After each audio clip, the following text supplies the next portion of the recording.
We took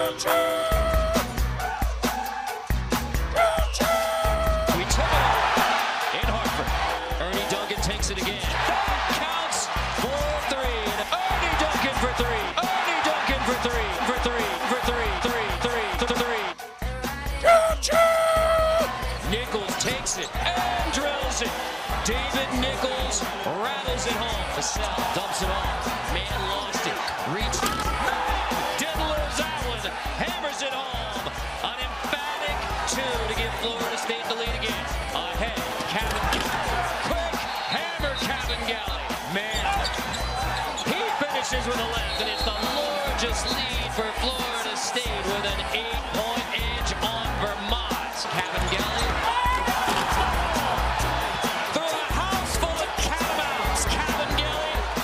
To the house. Way bigger, way stronger.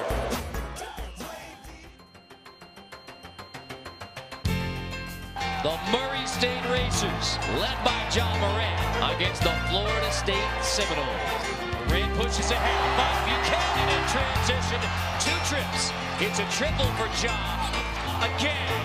3 for 3 from the wing. Kevin Kelly lets it fly.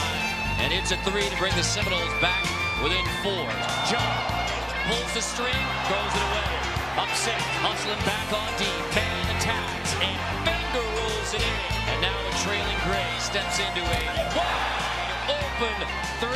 That one shining moment you reach for the sky. Into the corner, P.J. Savoy left alone, nails it, and Florida State has its largest lead. Moran past man to Buchanan, rejected by Devin Vassell. Way bigger, way stronger. One shining moment. Our team decided that we were going to dedicate the remainder of the season to Mike Cofer, and I thought that had a lot to do with the emotions that he displayed tonight.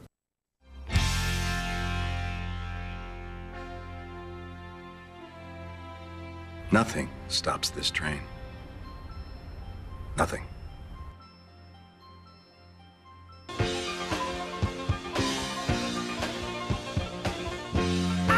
Good afternoon and welcome, everybody. This would be the Jeff Cameron Show right here on 97.9 ESPN Radio. Thanks for tuning to it. Great Monday. Glad to have you with us. Hope you had as good a weekend as we did. Choo-choo, indeed. Knowles to the Sweet 16, and we'll waste no time getting to it because joining us on the program to talk all about it is the head coach of Florida State University. He's Leonard Hamilton, and he's here live with us right now on the Jeff Cameron Show. Coach, good afternoon. Congrats. I know you don't want to be patted on the back just yet, but we're all excited. What a run so far. How you doing, Jeff? I'm great. How about you? I'm doing just fine. We just know we got work to do, and we trying to go on about our business, doing what we always do, just trying to stay focused and not allow ourselves to get too ahead of ourselves and keep everything in perspective. Well, that perspective tells us that it is a program record 29 wins, and obviously there's more work to be done. It's now back-to-back Sweet 16 appearances for Florida State and maybe more. And to do it this time around, Coach, you've had to overcome a little bit, including injuries and obviously the sadness that surrounds the loss of Mike Cofer, Phil Cofer's father. And I want to thank you on the air for representing Florida State and Florida State's basketball program and all the fans of this great program with such dignity and class and grace. And we all watched from afar and cheered on, but more importantly, we're proud of what we saw from the players and the coaches and all involved with those wins, but more importantly, what was said, both in the locker room and obviously to the press afterwards. So thank you for that, Coach, and we continue to obviously wish the best for Phil Cofer. Well, it's a very challenging time for our program and our basketball family to have to endure this, but it's nothing easy. It's no way to really. There's no formula that fits everybody. It's something that we all deal with from time to time, and Phil is dealing with it in his own way, but he knows he has 17 brothers. And with coaching staff and people who love him, care about him, and hopefully during this period of time we can find way to send him my prayers and hopefully be strong enough with him and let him know how much we showed enough love with him to help him through these trying times. It's never easy, but we're just going to do the best we can.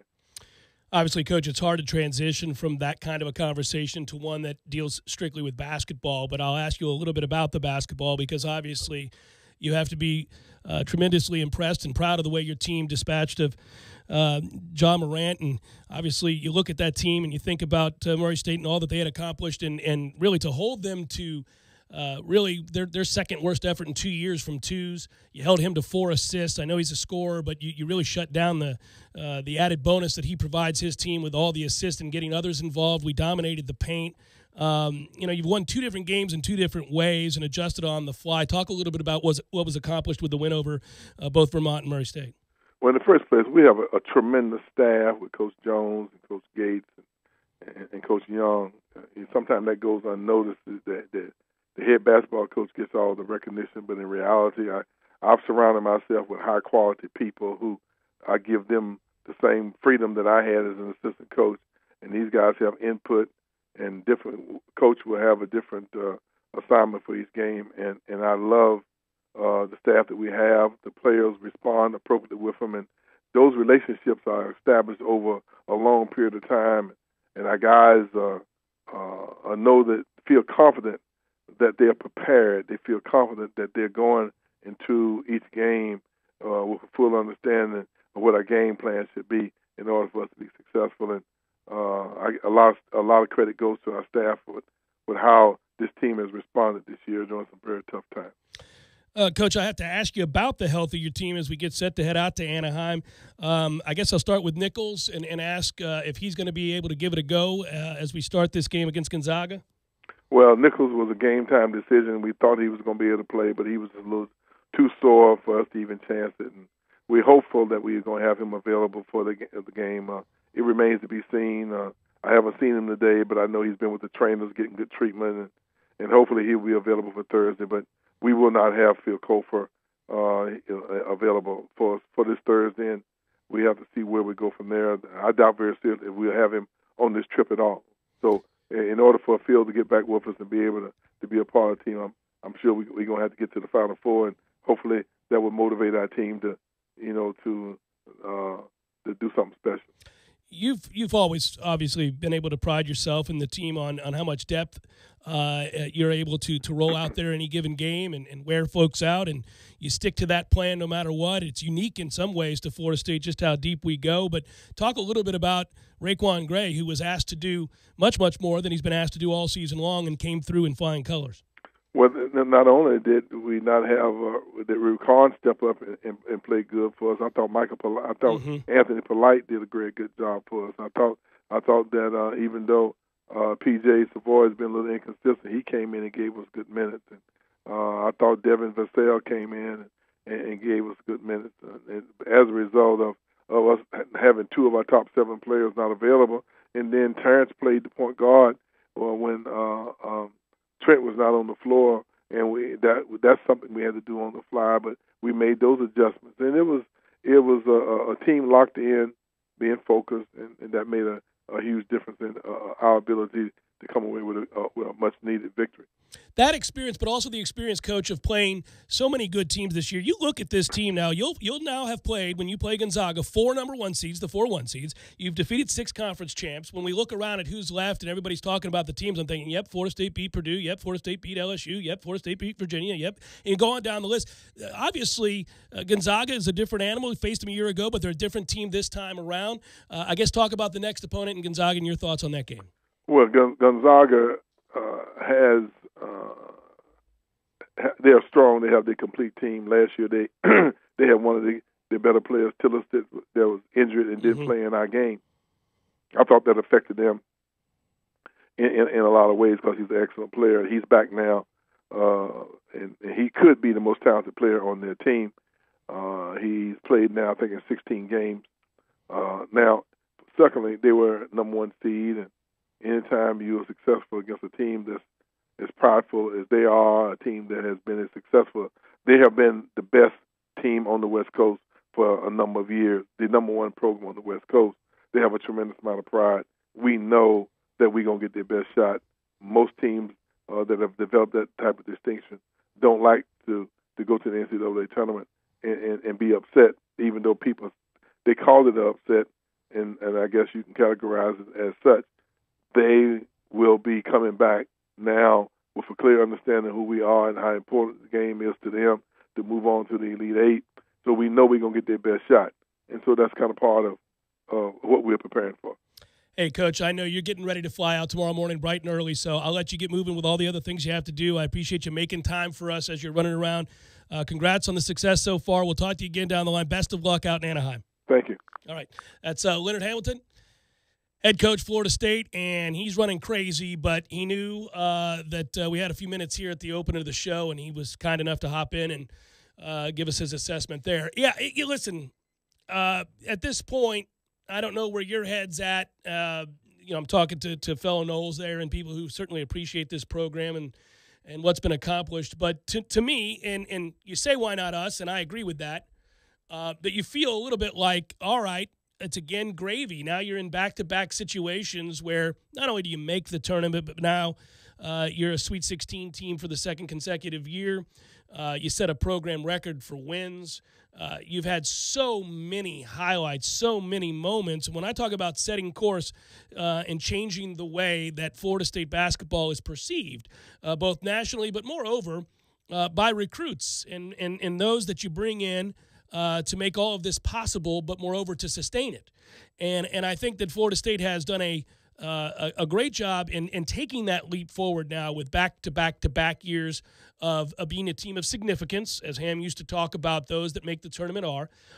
Now we're back in that fully solidified group that is annually expected to make it to the NCAA tournament. But also at this point, taking another step forward in that they're kind of accustomed to doing something once they get there.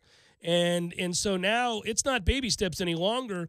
The only thing you look to do from this point forward, when you've gone to back-to-back Sweet 16s and you've gone to at least the second round 3 years in a row, when you've become that kind of a program and you're able to recruit, and this upcoming class is a good one again, where they are now, you start talking about the possibility of winning a national championship. And when you say that out loud initially, I think, again, sometimes you're kind of taken aback. Your first thought is, we're good and we're certainly capable on any given night. But then you remind yourself that, wait a minute, it's more than that. I mean, people have prattled on at length about the likes of an LSU or a Purdue, both of whom you dispatched earlier this year. They've talked on and on about what Virginia's program is, and it is a very good program. And obviously, they've made amends for what happened a year ago with their 2 wins, including winning yesterday when Kyle Guy goes 0 for 10 and they still win. So, but you beat that team pretty soundly in the ACC semifinals, and so to avenge an earlier loss on the road to them. When you just look at the significance of the games won by Florida State or the games played against the likes of a Duke, who obviously odds makers thought were the favorite to win the whole thing. You lost in heartbreaking fashion here on a last-second jumper. You competed well in the ACC championship, so you're toe-to-toe. You feel like you can compete. I guess the point would be they could. They're not. I no longer look at it as a pipe dream with Florida State. I think they've come into a place where you say, look, that length and athleticism, the depth of talent, the togetherness, the mental fortitude, the ability to have different guys step up in different ways and adjust to different styles of play, game to game, suggests that they're certainly in the mix, and rightfully so. It's not flukish anymore to say that. And I do feel like at this point, whatever happens. I'd like to win it. You'd like to win it. We all would. I actually, Tom, and the oddity here, as we start the show, this next test to me, just in looking at the teams that lay out before you now, let's say you win this game, you're likely playing obviously you are playing either Michigan or Texas Tech. This is the much tougher game. If you win this game, I really like your chances against Michigan or Texas Tech. I think Florida State's better than both of those teams, frankly. It's this game that you worry most about. If you can get past this one, dare I say, I feel very good about Florida State's chances of going to the Final Four. And we do know this. that the elite coaches of the game refer to it often as well, that if you make the Final Four in any given year, you have had as good a season as you can possibly realistically hope for. There are very few teams in the history of college basketball that can begin a season and say, if we don't win a national championship, given that it's a truncated tournament that determines this, it's a disappointing year. So they all, very few teams have ever been able to say, that UNLV team back in the day with Jerry Tarkanian, a couple of different Duke teams, there have been a few that have said, anything short of winning the whole damn thing is disappointing. Most people, most coaches put together a team that they think is consistent enough, versatile enough, talented enough that in a given year, if we can get to the Final Four, we like our chances. We'll see what happens. You're going to be playing somebody elite. It could go either way. You get there, obviously, you're doing something that, it's heady times. That's all I can say. Heady times for Florida State basketball. 3 weeks ago, a month ago, if you posited Final Four, we have a good chance to make the Final Four, that's when you start laughing in response. My initial instinct would be, go, hold on, man. I don't even want to go there. I don't even want to dream the dream, because that is something I couldn't even get my mind around. Now you can get it around now pretty easily. Now when you say it, no, why not? Why not us? And that's the thing. If you can get by this game on Thursday. It's a big one. And it's a big one. And, there's a reason Vegas had us somewhere between 7.5, 8.5 points as an underdog when the opening lines came out. This is a bit of a different animal than the Gonzaga team we saw last year. But still, we don't have at least a puncher's chance against any team in the country. We have more than a puncher's chance against any other team in the country. So don't let us get this one. Because if we do, I think we're going to the Final Four if we get this one. Then it might not just be about a why not us to the Final Four. It might be a why not us for the whole damn thing. Well, and here's the thing. I'm disappointed to hear. I appreciate Coach Hamilton coming on, but he knew what he anticipated what my next question was going to be after Nichols, and it was Kofor. And unfortunately, and for many reasons, you completely understand it. But Phil Kofor is not available. Well, if we remove the emotion of that and we remove all that's going on in real life as opposed to sport, it really hurts this team because Phil is a guy that probably I think could have done a good job on Brandon Clark, who was not on that Gonzaga team a year ago. A 6'8", 6'9" kid that's very athletic, and really Phil, I think, could have done a good job against him and certainly would have been one of the guys that we would have used. Phil being an elite defender when he's even close to 100%. At 75%, he's still an elite defender because he can guard all 5 positions if you need him to. So it hurts us. I don't know if Raekwon can do that. He's going to need help. But we have lots of guys, and that's fine. Quan, by the way, I said it to you the other day. I've said it off and on this year. I am amazed that a man that size has hands that quick. He creates turnovers on the regular, and then it's fun to watch that big body go down coast to coast and try to finish. Usually he gets fouled. He's too slow to get to the rim out in front of anybody, but he creates all kinds of problems. He's anticipatory, and when he makes the first couple of shots, he can really shoot it, and he steps into that 3 early in that game, and I thought, oh, there we go. That's what I wanted to see. So it's good to hear that Nichols is likely to be able to go. Yeah. It sounds like he's going to be able to go. He was already a game-time decision. It worked out well for Florida State in that once it was firmly established that nobody else on that team was going to be able to help Ja Morant, then we didn't need to play. Obviously, it got kind of funny. They just started to experiment. No, you know what? Let's just play every kid we have on the team for as many minutes as we can. Well, the key sequence of that game, just to get within the 40 minutes of the second round for a moment, the key sequence to me was at 9.5 minutes, we put a lineup out there that includes P.J. Savoy, who we haven't played a lot, and Wyatt Wilkes to go along with a bunch of backups. And not only did they steal minutes for us, they extended the lead. Extended the lead. I actually commented to my wife in that moment, this is over. They're in trouble. We just had a bench bunch come in and extend the lead. You don't have much hope now. To the point where, because Leonard knew the next whistle at 9.5 minutes was going to be the under 12 timeout, because that was all broken up. The first TV timeout was the calling of timeout by Murray State. I couldn't think of his coach's name. But Murray State calls timeout, so we go take a TV break. Come back, he figures, all right, I get, 5 minutes for how long it takes with network breaks, and then we'll put in our guys. Didn't need to. Then we get greedy again at the under 8, another TV break, and Wyatt Wilkes is back out there with P.J. Savoy after the under 8. I couldn't believe it, but it was one of those things. This team, this coaching staff is extremely aggressive. We see it all the time with Kumaje. if you can steal minutes, Stealing minutes. we will steal as many as we can get to stay as fresh as we can be for that stretch run or the next game up. Well, and that length really all night long created the kind of problems that they're not accustomed to seeing. I mean, I think early on, Ja Morant got into the lane. There's a play where he finishes 90% of the time, and it's blocked unceremoniously and with conviction. It was noted to Ja, by the way, as he went past, that ain't happening. A few words were exchanged. It was a beautiful thing, and I remember thinking, well, that's going to dictate terms. Now, if you're going to beat us by shooting threes all night, then maybe you will. And early, he certainly reigned. But he was tired. He got wore out, and really and that's why I brought it up to Coach Hamilton, the ability to cut off the assists. Because in the previous game against Marquette, when you watch that play out, he created so many opportunities for his teammates in that game against Marquette that he didn't have to be the primary scorer. That's why he only scored 17. He didn't have to score 28, 38. But it was clear on this night he was going to have to score 40 if they were going to hang around. He was going to have to be the guy because nobody else on that team was good enough to create off the dribble against our defense. Nobody else on that team was good enough to consistently knock down shots against Florida State's length.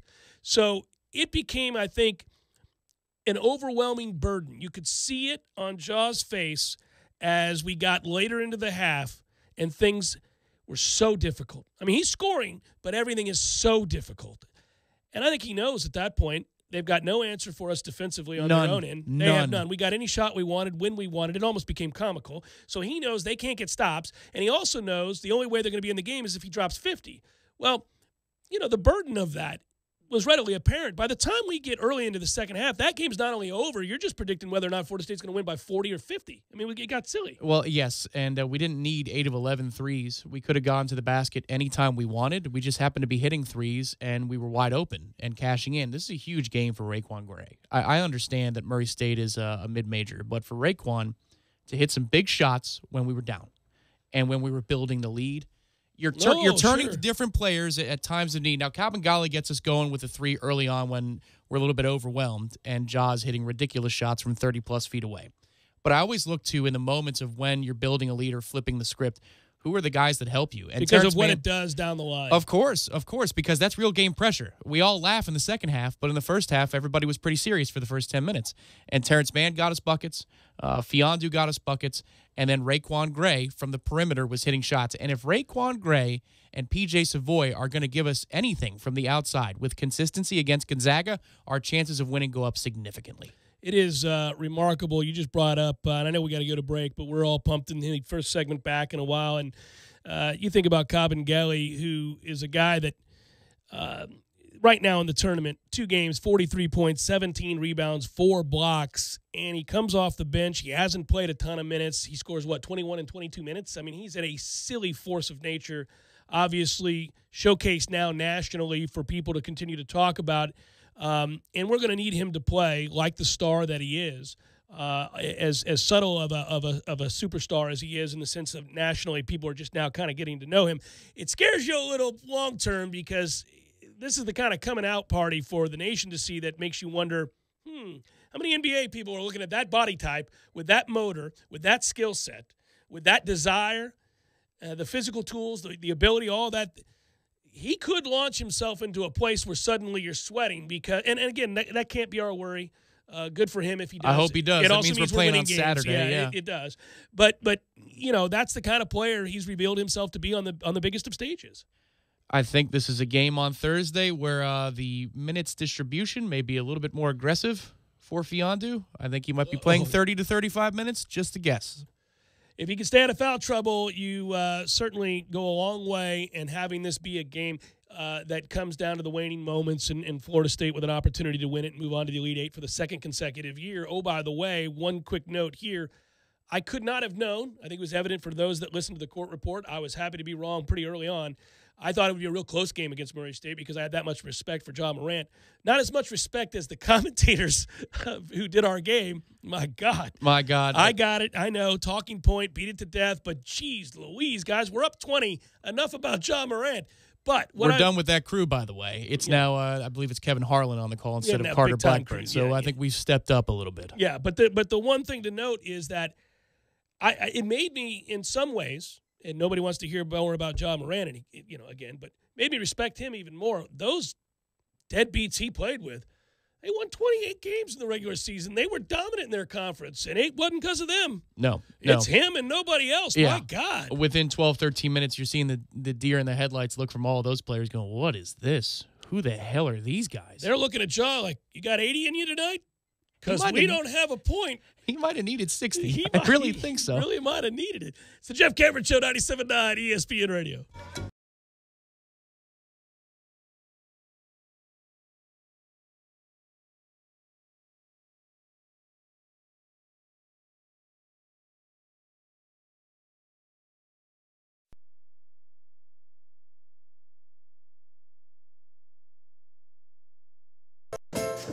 Here, guys. We got this. I thought I could handle it. We got this. Moving doesn't have to be a hassle. Call us first at 2 Men on a Truck. No matter the move, home or business, we'll make it a smooth one. I forgot something. We got this. 6 hours. Experience a more vibrant life today with Orange Theory Fitness. To find out more, go to orangetheoryfitness.com. Hobbit American Grill, voted 2018's home for the best wings in Tallahassee, is celebrating 40 years of serving good food to good friends for good times. March is here, and it is mad. The Hobbit American Grill gives you a chance to win big with Hobbit March Bracketology. There are 2 ways to play for your chance at a $50 gift card. Join the online challenge by visiting Hobbit West Facebook page or play in person during every tournament game. Stop into your local Hobbit American Grill today to play. For locations, hours, and online ordering, head to myhobbitonline.com today. The Deck Pizza Pub in downtown Tallahassee salutes the men's basketball team for making the round of 16. From the folks who brought you Metro Deli, the Deck Pizza Pub, 224 East College Avenue in downtown Tallahassee. Online at deckpizzapub.com. Go Noles! At Progressive, we think your handbag business with the reversible top notch is top notch. In fact, there's no other notch at the tippity top your top notch doesn't top. But even at the top, you didn't stop. You copped Progressive Business Insurance. With over 40 years of expertise helping non-stop and top-notchers notch spots at the top. Now, break out your stopwatch and hopscotch to ProgressiveCommercial.com. Because this is one opportunity you don't want to botch. Progressive Casualty Insurance and Affiliates. Car get caught in some gridiron action? Take it to Bob's Auto Repair and Collision Center. Now open at the new location on Lake Bradford Road. The new Bob's Auto Repair and Collision Center is still providing the best car care and collision service in town with the same great people, but now at a new state-of-the-art facility off Lake Bradford Road. Come check it out for a free collision estimate and find out why Bob's Auto Repair and Collision has been rated #1 with FSU students in Tallahassee for over 35 years. Bob's Auto Repair and Collision Center, 2293 Lake Bradford Road. Don't let your car get stuck on the bench this season. License number MV01209.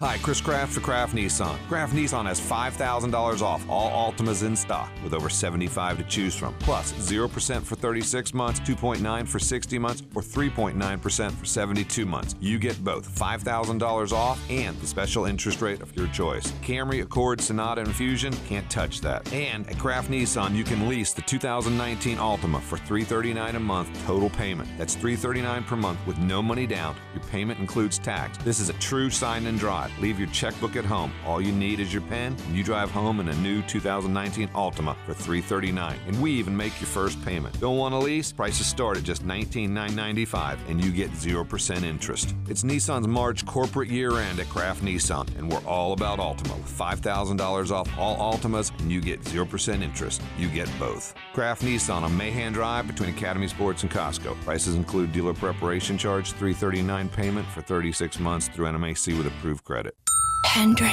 Find new roads at the first annual Dale Earnhardt Jr. Race to 500. Shop our huge selection and get the biggest savings of the year. Everyone wins. Visit either of our 2 Tallahassee locations or DaleEarnhardtJr.Chevy.com. The madness is coming to the corner pocket. They're in trouble. Desperation. Yes!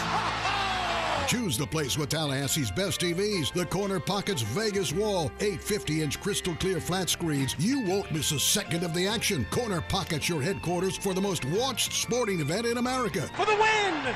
Good!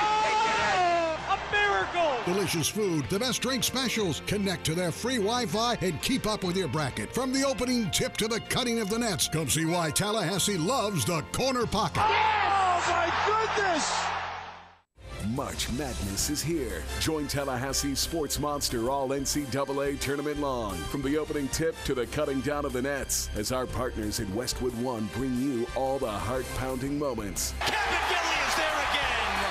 We are tied in Nashville. And madness. And another one is done. Xavier knocked out by Florida State. That March has to offer. The NCAA Men's Basketball Tournament on 97.9 ESPN Radio is brought to you in part by Whitten Glass, Pockets Pool and Pub, and by Truck and Car Concepts.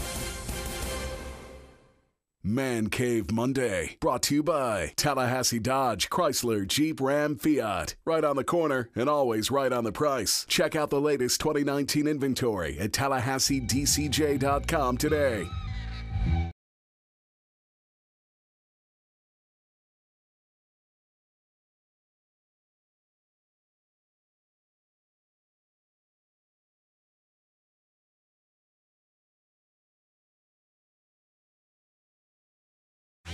Jeff Cameron Show, 97.9 ESPN Radio. So, thanks for coming out on Thursday. Had a great time. I was slightly under the weather, so not nearly as perhaps gregarious as I would like to be. But, you know, the setting was as advertised. Good times at Bumpa's Local 349. Food was good. Beer was cold. Fandom was in full effect. And what a beautiful day for it. Could have done without Vermont hitting 16 threes, including several from the parking lot. But admittedly, and I don't know if you guys heard the court report, if I could speak. I'm clearly still under the weather. Bear with me. With Tim Linnefelt when he came on, but he mentioned something that I believe to be true. And maybe there was a pocket of about a minute or two where I differed. But by and large, I didn't feel like Vermont was going to ever win that game. I figured at some point they might miss consecutive threes, and they'd find themselves down a few points, and that would change the dynamic of the game.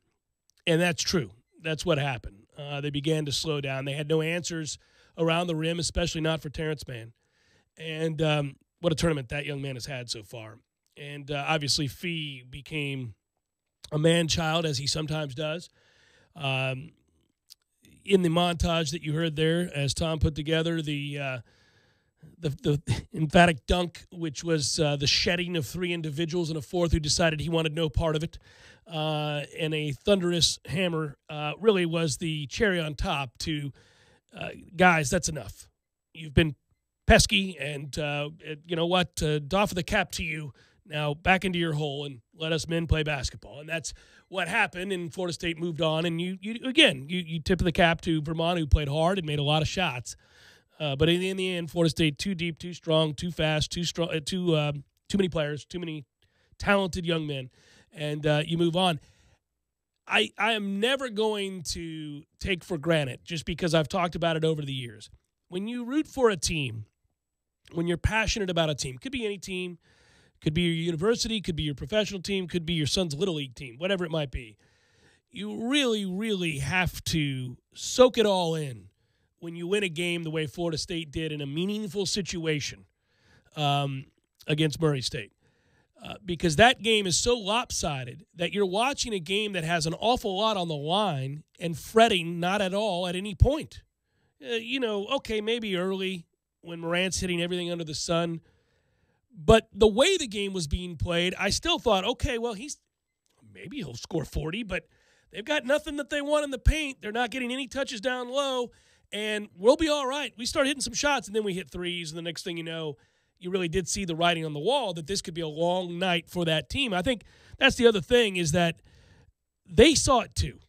They saw it too when they got down. Their only mode of scoring was going to be Ja. It was going to have to be him. maybe misses followed by a putback or two, but it was going to have to be something that was unsustainable. And as a fan, when you're watching that, the ability to disconnect, to sit back, have a conversation, and enjoy a lopsided affair, to never feel threatened. I mean, at no point after about what lead was safe for you, 40-26?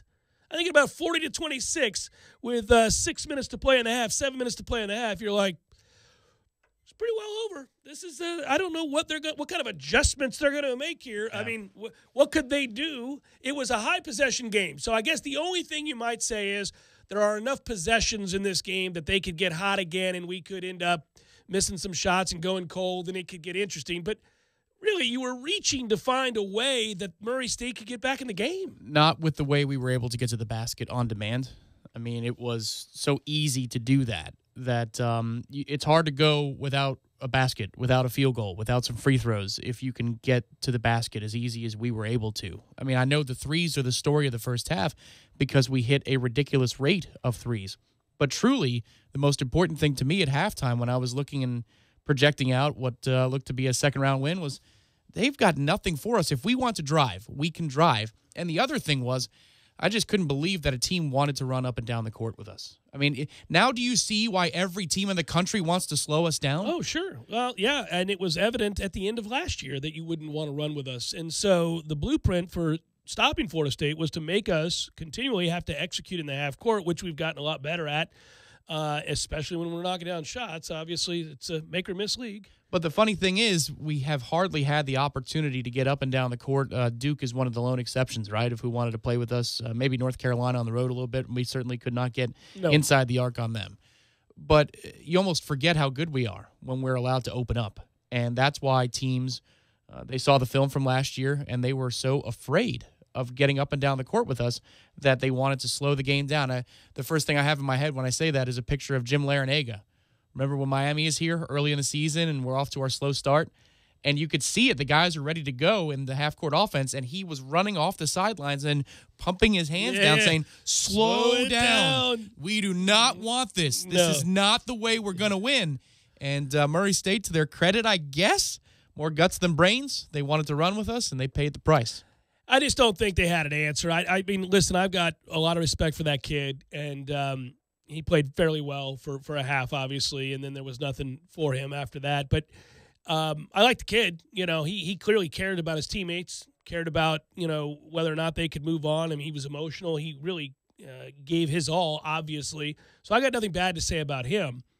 It was annoying to hear the announcers talk incessantly about one individual, especially an individual whose team is down 30 in the moment. And that obviously builds resentment amongst the fan base, but that's not the kid's fault, and that's not that team's fault. But the truth of the matter is, Florida State has weathered the ACC, which is 10-2 in the NCAA tournament, and 5 of the 7 teams are in the Sweet 16. So when you have gone through the rigors of this league, and you've played the games against Virginia and Duke and North Carolina and Virginia Tech multiple times, and even some of the middling teams, a couple of others that made the tournament, like Syracuse, who got knocked out, and you throttled them on the road, and Louisville, who you came back on to beat, who got beat in this tournament, the only 2 ACC teams that did. You are prepared to play games, especially against the Murray States of the world, where you walk onto the court and say, okay, they got a great player. Well, we've seen great players. And maybe this great player is better than the vast majority of the great players we've seen, but we've got a great team.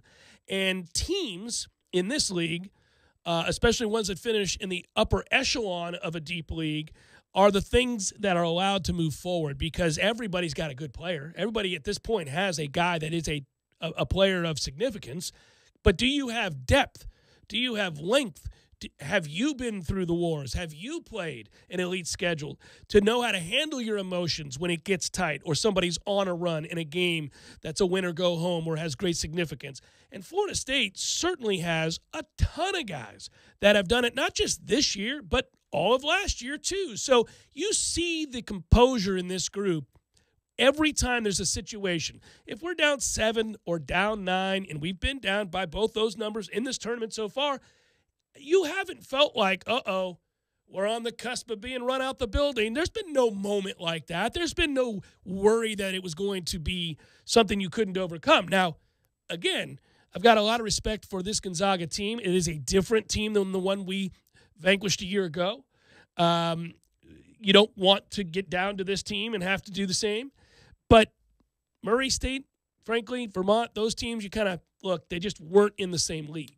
Well, the whole thing was on Saturday, where is this team emotionally? And you worried about that. The coaching staff even said it after the game that, listen, these things, you just don't know how everybody's going to deal with it.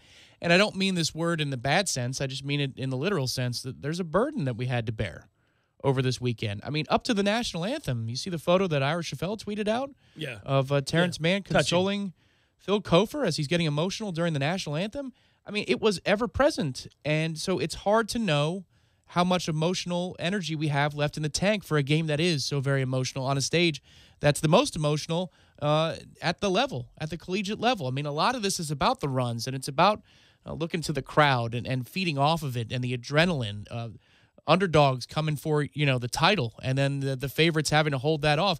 I mean, we played a road game on Thursday, got some awful news, had to rally for a lottery pick, top 5 pick on Saturday, and it's hard to know how we were going to respond. But once we started making some shots early, it was Katie bar the door.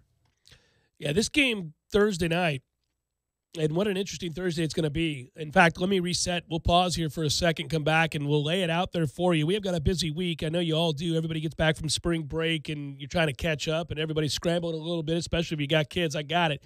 But what a Thursday we have lined up. And you could be mildly interested in sports, and your ears perk up when we lay out what's going on Thursday. I'll do it next. Jeff Cameron Show, 97.9 ESPN Radio.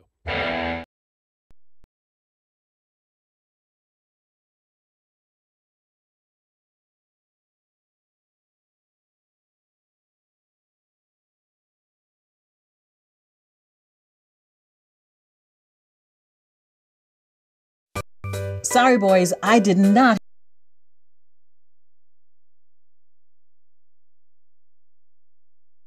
We got this. I thought I could handle it. We got this. Moving doesn't have to be a hassle. Call us first at 2 Men and a Truck. No matter the move, home or business, we'll make it a smooth one. I forgot something. We got this. 90 years. Must be 21 or older. Please drink responsibly. A message from local beverage distributor Triangle Sales. Okay, that ought to do it. Thanks, Jessica, for coming over and helping me declutter my home. You're welcome. That's what friends are for. Ooh, check it out. I found some loose change in this corner. That is the second time you have found some hidden treasures in my house. Do you know you can find savings in every corner of your home? Okay, I'm listening. You can find savings from the city of Tallahassee. With their 5% interest financing for more than 25 energy-efficient appliances, measures, and systems, you can get a loan for things like outdoor lighting, floor, ceiling, and wall insulation, Energy Star reflective roofing, and even things like gas ranges, fire logs, and grills. Wait, even on grills? I've been shopping around for a new gas grill. I had no idea, and with it getting even darker, I could use some outdoor lighting. It seems the City of Tallahassee's loan program may be the perfect solution. Well, just be sure and invite me over the next time you grill. Of course, that's what friends are for. Take advantage of the City of Tallahassee's loan program and save energy, water, and money. Visit talgov.com to learn more. That's talgov.com for more information. Seminoles, it's 2019 and a new football season is amongst us. It's a new day, and we have an opportunity to build this program back to where it belongs, together. Every day we get one step faster, one rep stronger. The journey to the top includes you. We are one tribe together, and we remain unconquered. We need you in Doak Campbell Stadium this fall, and that begins by getting season tickets now. Visit us online at Seminoles.com or call 1-888-FSU-NOLE and get ready to hear Touchdown, Florida State! Very soon. Spring is coming, so don't let your lawn care to-do list get the best of you. At Land Care Equipment Sales and Service in Tallahassee, see all the amazing committed-to-the-cut grasshopper mowers, featuring best-in-class, built-to-outlast, true zero-turn mowing. Free up more of your time using your grasshopper for year-round lawn maintenance, from mowing to mulching and everything in between. So whether you're a pro or just want to mow like one, make your next mower a grasshopper. See them at 4211 Capitol Circle Northwest, or check them out at lawnmowerdealer.net. Hendrick. It's the one race that everyone wins. The first annual Dale Earnhardt Jr. Race to 500. Dale Earnhardt Jr. Buick GMC has to sell 500 cars now through April 30th. So start your engines, hit the gas, and save big. Shop our huge selection of Buick and GMC cars, trucks, and SUVs, and get the biggest savings of the year. Join the race that everyone wins. Visit either of our 2 Tallahassee locations or Dale Earnhardt Jr. BuickGMC.com. We are professional grade. Jerry's Famous Cigar Shop is proud to support those who serve us daily. As a way of saying thank you, Jerry's is launching a new discount program for active and retired law enforcement, first responders, and military. Stop by and pick up your free discount card today at either of Jerry's 2 locations, one on Scherer Road or their new location on Cary Forest Parkway. Jerry's Famous Cigar Shop, online at jerrycigarshop.com. Live life. Head on. Take every shot. And when it comes to tax season, go for the win with Liberty Tax. Because while you do life, we do taxes. Bounce into a Liberty Tax by February 16th and we'll give you $50 cash for filing with us. Send in a friend and when they complete their return, we'll give you another $50. Stop by today or visit LibertyTax.com. Liberty Tax. You do life, we do taxes. Located at 2210 North Monroe Street next to Chick-fil-A. Call 597-8248. The 7th Hill Tap Room on Appalachia Parkway is Tallahassee's premier location to try out the best craft brews from the state of Florida. With 14 self-service taps activated by cutting-edge technology, you can try as little or as much as you like from their full menu. The 7th Hill is a proud home of international soccer, opening early for every Arsenal game. They're also open by request for your favorite club, too. Just see Sharon behind the bar. Whether it's a happy hour deal, Sunday brunch with $3 mimosas and a food truck, or time to catch up with friends over a board game, darts, or shuffleboard, Tallahassee's premier spot to enjoy local and Florida craft brews is the 7th Hill Tap Room. 2475 Appalachia Parkway, right underneath the Corner Pocket Bar and Grill. Much madness is here. Join Tallahassee's sports monster all NCAA tournament long, from the opening tip to the cutting down of the nets, as our partners in Westwood One bring you all the heart-pounding moments. And madness. Here comes Florida State in transition. Forrest to the right side. A 3 for Savoy for the lead. That much has to offer. The NCAA Men's Basketball Tournament on 97.9 ESPN Radio is brought to you in part by the Deck Pizza Pub in downtown Tallahassee and by Lane's Medical Supply. Broadcasting live from the Tallahassee Dodge, Chrysler, Jeep, Ram, Fiat studios in the capital city of Tallahassee. This is the Jeff Cameron Show, brought to you by Cornerstone Tool and Fastener on 97.9 ESPN Radio. Man Cave Monday, brought to you by Tallahassee Dodge, Chrysler, Jeep, Ram, Fiat. Right on the corner and always right on the price. Check out the latest 2019 inventory at TallahasseeDCJ.com today.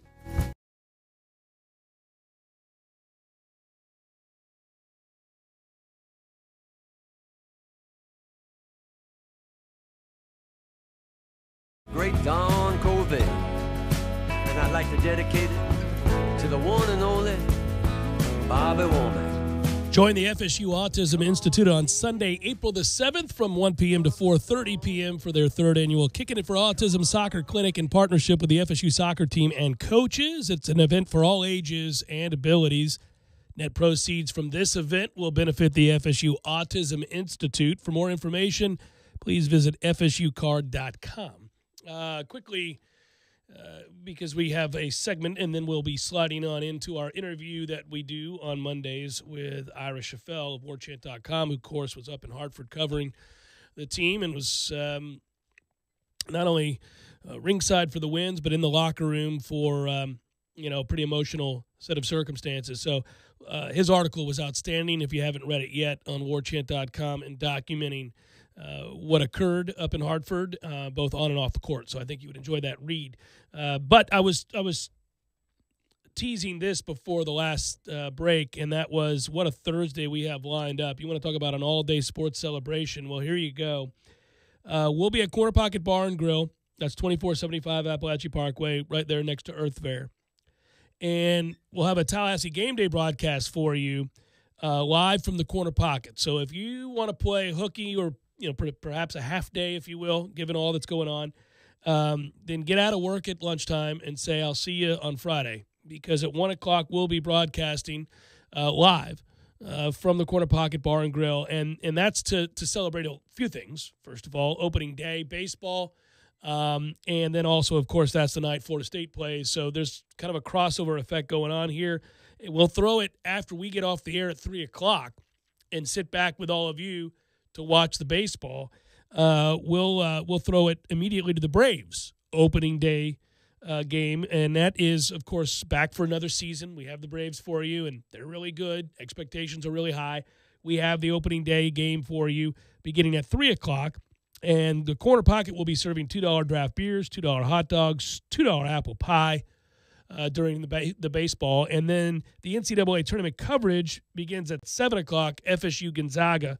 We have that game here, thanks to Westwood One. So you can, if you can't get away from work or you're working late or perhaps you work a night shift, if you want to be able to listen to the game, Braves right into the Knolls. You should be good to go right here on 97.9 ESPN Radio. So we'll carry that. Of course, the game will be on at the Corner Pocket Bar and Grill, and that's a day and a half. It's a celebration of opening day. It's good eats, it's good people, it's good times, and it's all damn day. Plus, great broadcasting with both the game day report, the Atlanta Braves baseball opening day game, and the Knolls that night. Did you get all that, Tallahassee? It's that's all Thursday. Woo! It's all on Thursday the 28th. Our game being a 7:09 p.m. tip, and that game is on, I believe it's CBS. So when we got that news last night, I kind of scratched my head because I thought if you're going to stagger two games in Anaheim, you might want to have the later game feature Gonzaga, the team from the West Coast.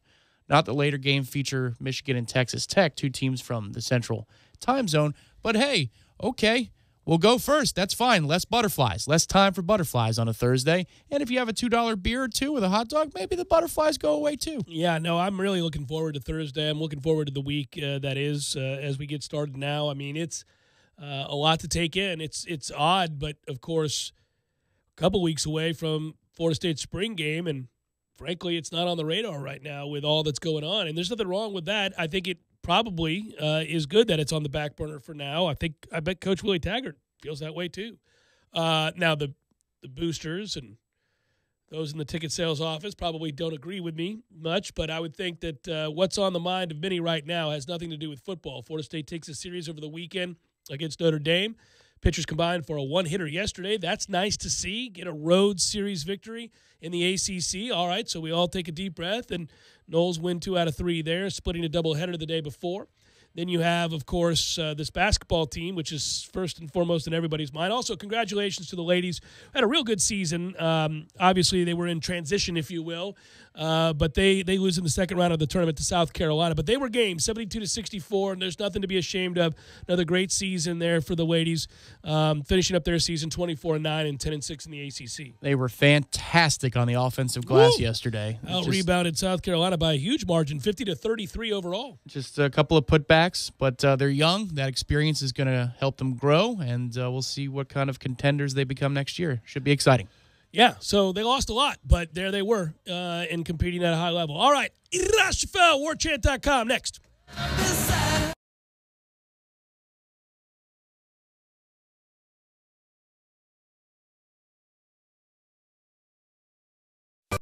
Sorry, boys, I did not have time to pack.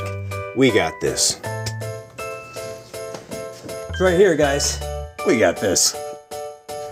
I thought I could handle it. We got this. Moving doesn't have to be a hassle. Call us first at 2 Men on a Truck. No matter the move, home or business, we'll make it a smooth one. I forgot something. We got this.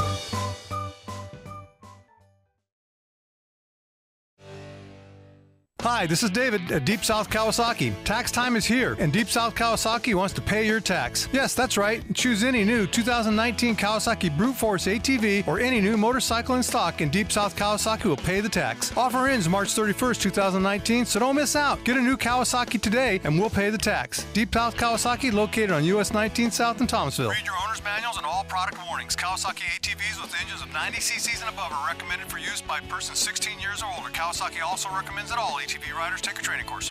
Very no heating and air conditioning, keeping you comfortable is what Barry does best. Now you can quickly and easily schedule an appointment or pay your bill from your mobile device. This spring, turn to the experts at Carrier. Learn more about great rebates and 0% financing for up to 60 months. Online at baranoac.com. Florida license number CAC 057652. Very no heating and air conditioning. Tallahassee Dodge Chrysler Jeep Ram is the Jeep headquarters of America. We've purchased over 100 Jeep Renegades, and they've all arrived and are on the lot for immediate delivery. 2018 Jeep Renegade Latitude with MSRP starting at $25,120. On sale now for $18,870. That's a savings of $6,250. A new Jeep starting at $18,870. Those prices are unheard of and only can be found at your Jeep headquarters of America, Tallahassee Dodge Chrysler Jeep Ram. No other dealer can offer you this kind of savings. We buy in mass quantities and pass along the savings to you. 2018 Jeep Renegade Latitude starting at $18,870. Payments as low as $299 a month. Going on right now during Jeep Freedom Days. Only at Tallahassee Dodge Chrysler Jeep Ram on the corner of West Tennessee and Capitol Circle, where we're right on the corner and always right on the price. Check us out on the web at TallahasseeDCJ.com. All prices include rebates and incentives plus tax, title, and dealer fee. ST18J605 must finance through Chrysler Capital and qualify for all rebates and incentives. Games for Less, the only locally owned and operated gaming store in town, has Tallahassee's largest selection of new and used video games and game systems. The future of video gaming is at Games for Less, where they have both the PS4 and Xbox One. It's time to trade in your old systems and elevate your gaming experience now. Games for Less is also your headquarters for the best in retro gaming. Atari 2600, original Nintendo, Super NES, or Sega Genesis, you name it. They got it at Games for Less. Games for Less, the Super Walmart Shopping Center on Appalachia Parkway. Give them a call today at 850-219-3535. That's Games for Less. And now, a quick comparison from Grasshopper. When a client calls, what do you want them to hear? Your personal voicemail? Hey, you've reached Greg's cell phone. I'm away right now, obviously. Leave a message and maybe I'll get back to you. Or something a little more buttoned up, courtesy of Grasshopper. Thanks for calling Green Landscaping. To make an appointment, dial 1. For billing, dial 2. To speak with Greg Smith, dial There's 3. no contest. Put your best voice forward with Grasshopper, the virtual phone system for small business. Try it free at grasshopper.com. FSU football is returning. Touchdown FSU! But before their drive to build a new winning season, Doak After Dark returns with another amazing concert. Classic hits from the 90s hit the stage again as MC Hammer brings his epic throwback party. Stop. Hammer time.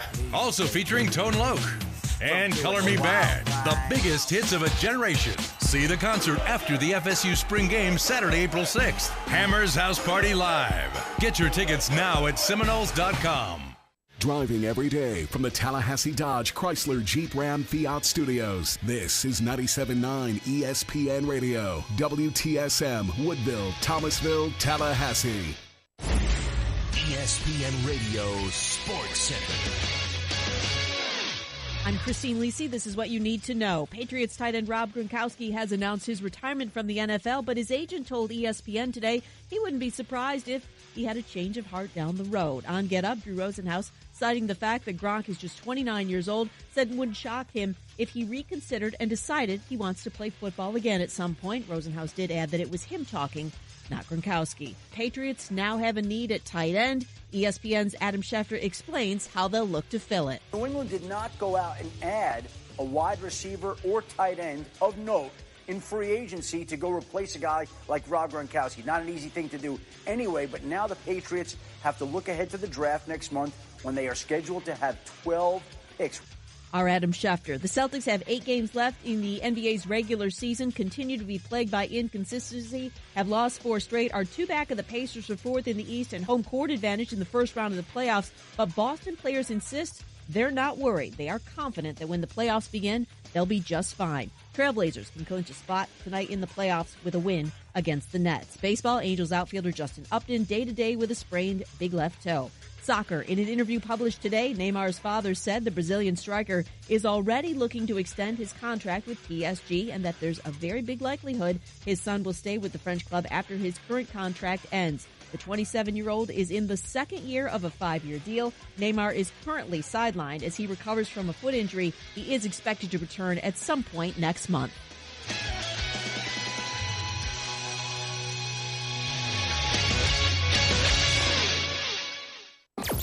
Broadcasting live from the Tallahassee Dodge, Chrysler, Jeep, Ram, Fiat studios in the capital city of Tallahassee. This is the Jeff Cameron Show, brought to you by Cornerstone Tool and Fastener on 97.9 ESPN Radio.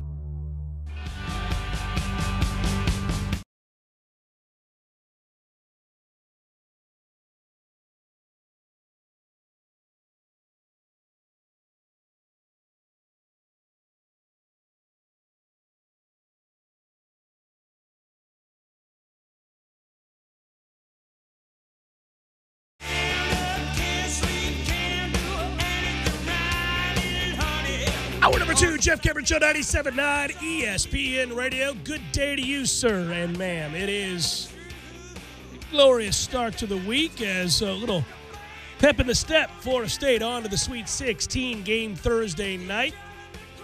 We'll be at the Corner Pocket Bar and Grill.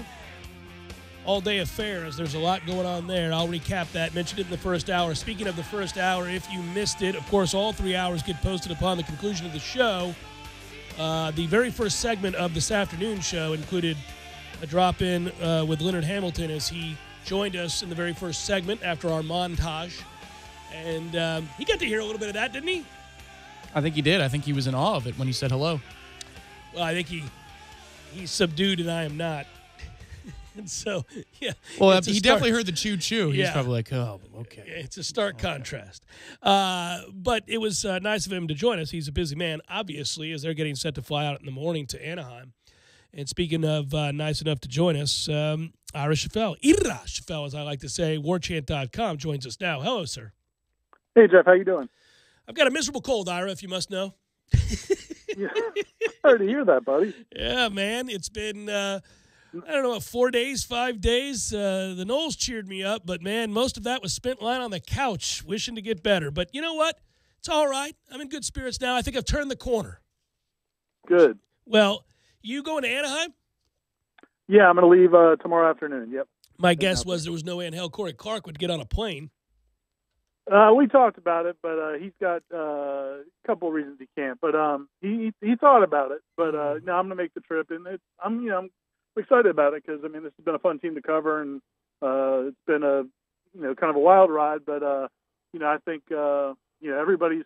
You really can tell from our our traffic on our site and just the interaction with people. The people are really kind of I'm not going to say it's falling in love with this team, but they're people are really starting to identify with this team and like this team and believe in this team. So it's fun to cover it when the fans are really impassioned about it. Yeah, you wrote a piece. For those that haven't read it, they can go to warchant.com, Something Bigger Than Ourselves, How FSU Came Through, Agony Even Stronger, which I thought you did a great job on. You don't need me to say that, but I'll just let everybody else know that. And good piece there, and you're able to glean insight from what you wrote there. And, it's a very likable team. I would think that, and I would have hoped that people were on board and sort of fallen in love with this team dating back to last season. There have been so many guys that really embody what you hope to see from your student athletes, a passion and a love for one another in the university, and obviously a talent that allows them to win games to boot. So you have everything there. And, I began the show kind of talking a little bit about, why not them, Ira? They're not the favorites, but I don't know if you agree with this. I feel like if they can get by Gonzaga, which I think will be a very difficult task, obviously, I like their chances in the next game more than I do this game. Like, I think if they win this game, I would pick them to beat both Michigan and Texas Tech. Do you agree? Yeah, I don't know. I wouldn't say no. I wouldn't argue either way. I haven't really, to be honest, I haven't watched enough of either one. And I honestly, I was just about to go watch a little bit of Gonzaga to get a little, kind of a refresher on them. I know they're playing really well. But, I would say this. I mean, there's not really any team I've seen that I would say, oh, man, Florida State can't beat that team. I mean, there's not a team I've watched in college basketball, that I would say that about. I mean, Trent Forrest, Murray State wasn't any great competition, but Trent, he's not 100%, but he's so good. I mean, I think we take him for granted sometimes. Then you got Cabangeli with all the things he can do, and you look at Terrence Mann, the way he's playing, especially if he plays with this aggressiveness that we've seen a little bit more frequently. Vassell, and I mean, Florida State's. I mean, this isn't a fluky team that's gotten hot. I mean, like you said, they made the Elite Eight last year for a reason. They made it to the championship game of the ACC tournament for a reason. They beat Duke, or they beat Virginia. They came within a 3-pointer at the buzzer of beating Duke. This team, I don't think there's nobody that I would say Florida State can't beat that team. I don't know enough about the other teams to say they should beat them, but I think Florida State. I would not bet against Florida State against anybody in the field. Yeah, it's a fun team because they can play it however you want to play it. I mean, you don't set a program record winning 29 games and have years in which you go back-to-back to the Sweet 16 if you don't have versatility and you don't have that buy-in factor and you don't have a lot of the things that have enabled them to adjust on the fly to different styles of play and different types of teams. I mean, even a kid like Raekwon Gray, a big man with quick hands that creates turnovers, and when he hits shots early and he has that confidence, he becomes a different player. We've watched others like a Devin Vassell, who you just alluded to, when he gets right, and he's certainly not lacking confidence, to go along with a dominant player like Cabangeli, to go along with a versatile and confident player like Terrence Mann, who can carry the team for stretches.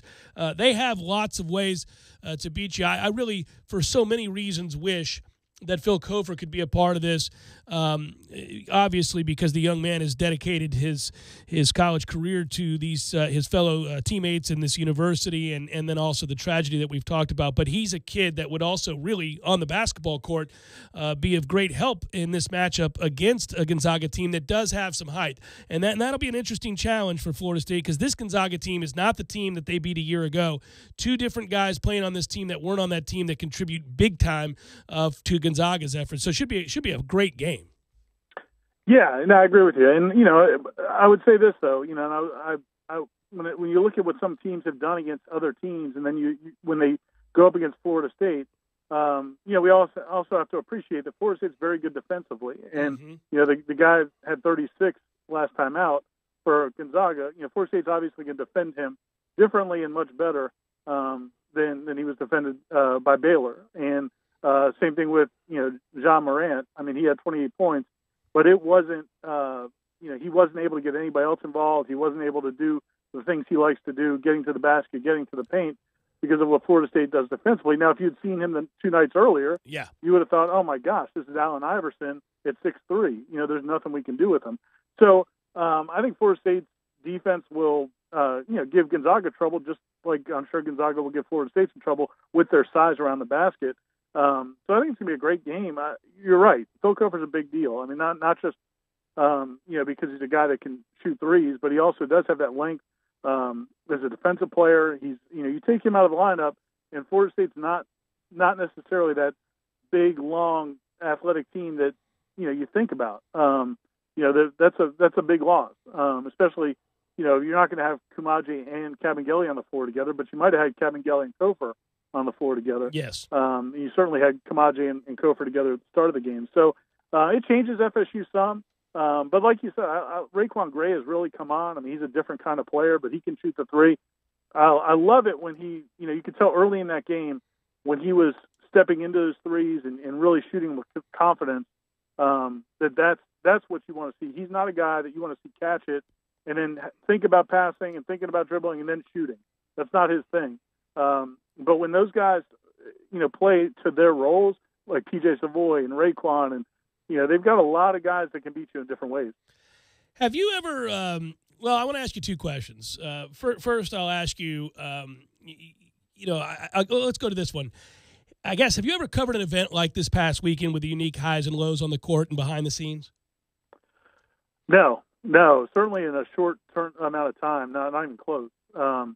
And, and I talked to, the coaches on the staff. I talked to, players certainly have never been through anything like that. But I talked to media members, people who've been covering college sports for 30, 40 years. And, nobody that I talked to has experienced really what we saw after that game on Thursday, where, Phil literally was just overcome, understandably, by all the emotions. And then his whole team was there watching it. And they had to, literally, guys had to put his arms over their shoulders, like in a game where they carry somebody off the field after a terrible injury because they can't walk off. I mean, Phil was in that kind of situation. I mean, he couldn't really walk without them helping him. And so they all went, that's an emotional toll. It's an emotional toll on the whole team. And I thought it was amazing the way they came out 2 days later. That's why I wrote the story kind of not so much about the game, but kind of what they did between some about the game, but mostly what led up to the game and how they handled all that, and having sports psychologists available for the players, and doing just really focusing on not turning their attention strictly to basketball, which is what you do in a tournament, and really trying to take care of all the other things first, and then turn their attention to basketball. And you just saw that team play.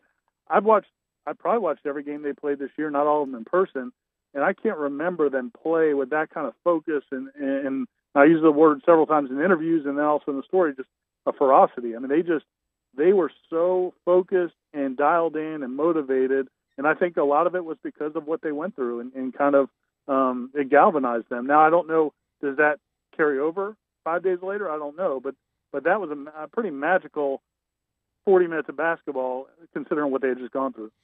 Far less significant question, but I was curious because you referenced him. P.J. Savoy has been largely absent from this year's successes, frustratingly so. I know early in the year they gave him every opportunity, and really he played terribly basically all season. And yet, deep down, there is the ability for him to get hot. And when he hit his first 3 threes in the first half, you kind of thought, oh, this is reminiscent of when he caught fire a year ago and played such a huge role in the postseason. I have a two-part question about P.J. Savoy. It seemed like he was a little frustrated towards the end of the year. There were a couple of moments where he looked at the bench, his own, after hitting shots and said something to the staff. I know he can't be happy about the limited minutes he's played. I guess his status and anything you can glean inside from with him and where his head's at, because obviously the guy that knocked down those first 3 trays in the first half, he was a big deal because it opened everything else up. And for a short period of time, I know he didn't hit anything else, but for a short period of time, he really was a guy that made a significant impact on the game. He definitely did, and that's really what's remarkable about this team. And I'll get back to TJ, but I got to tease a story here first. Thank you. Jeff. Lay it out there, I got a story coming on the site just about this topic and about how they keep guys engaged when they're not being used. And I think PJ was a perfect example. Wyatt Wilkes is a really good example. Obviously, Anthony Polite was a really good example. Both of those first 2 games.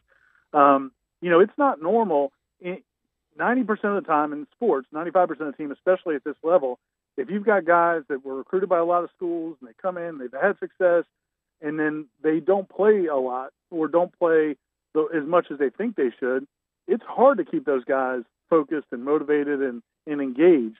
And I think they've done an amazing job of it. And, talking to the coaches and players, a lot of that comes from Leonard Hamilton. A lot of everybody I talked to kind of pointed to him is that he does a very good job when guys are not playing or not playing the roles that they think they should, of just reinforcing to them that he believes in them, that their time's going to come, especially with younger guys like Wilkes and Polite, that, look, you got to just keep working at these things you need to work on, and your time is going to come. Trust us. Your time's going to come, and you need to be ready when your time is called.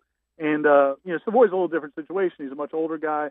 But I think the same mentality I think they take the same approach with him, that, look, man, we don't need you right now. We've got other guys right now, but we are going to need you. And when we do, you need to come through. And I thought, when he came in, it was such a different story. In the second half of the Vermont game when he came in, I'm sure he was mad that he didn't play the whole first half. And he finally gets in there, looked like maybe he forced a shot or two. And then the next game, I think they got him in the right mindset. And hey, we're going to need you earlier in this game. They did, and like you said, he came through in a big way. But I don't think it's just about Savoy. What's interesting is they've got a lot of guys in this team. We can all say that it's FSU's got this luxury of having 10 or 11 or 12 guys. The reason a lot of teams don't have 10 or 11 or 12 guys to play is because most coaches can't manage all that and keep everybody engaged. You kind of have to focus on my 8 or 9 guys, and then everybody else is just kind of at the end of the bench. But Leonard does it in his staff, but Leonard, I think, particularly does a good job of keeping those guys at least engaged enough that if you do need them, they're there. You have to wonder, and I don't know if you got to ask the question, during their time of preparation, obviously they made the decision that they weren't going to really be able to guard Ja Morant, and so that they were going to just make sure that he didn't get everybody else involved the way he did against Marquette. And so they shut down the passing lanes. He only had 4 assists, and they completely changed his impact on the game. But at what point did they say, I think we're going to need a lot of Wyatt Wilkes? I think we're going to need, we're going to need some Wyatt Wilkes in this one, fellas. That's his first action, for those that don't know, in 9 games. The man hasn't stepped foot on the floor in 9 games. You want to talk about tapping into depth. I think when you look at, for a game where he had a serious minutes, you're going back to January. I think. It's remarkable. And the day before, he didn't get in the game at all really until the very end, with the bench guys. And I think the David Nichols being hurt, that was kind of a late situation. So they were looking. I think they wanted to try out Wilkes and Polite and just kind of see what they gave him. Wilkes, I think, is probably a better shooter. Polite's a better defensive player.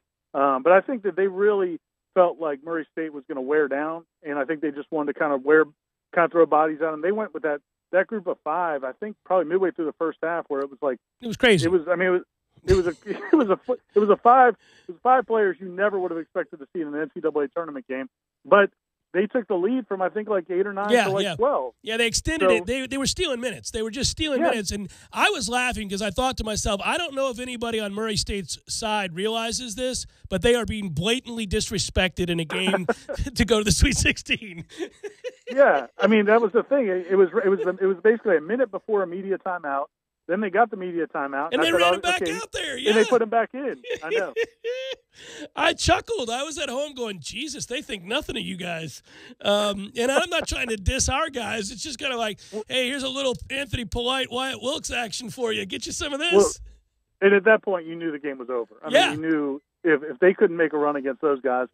And, look, I don't know that we're going to see a whole lot of Wyatt Wilkes going forward, but again, I do think it's impressive that they do what they do with these players, because if it was easy, everybody would do it. Everybody would have 11 or 12 guys deep. It's not like people can't find 11 or 12 capable basketball players.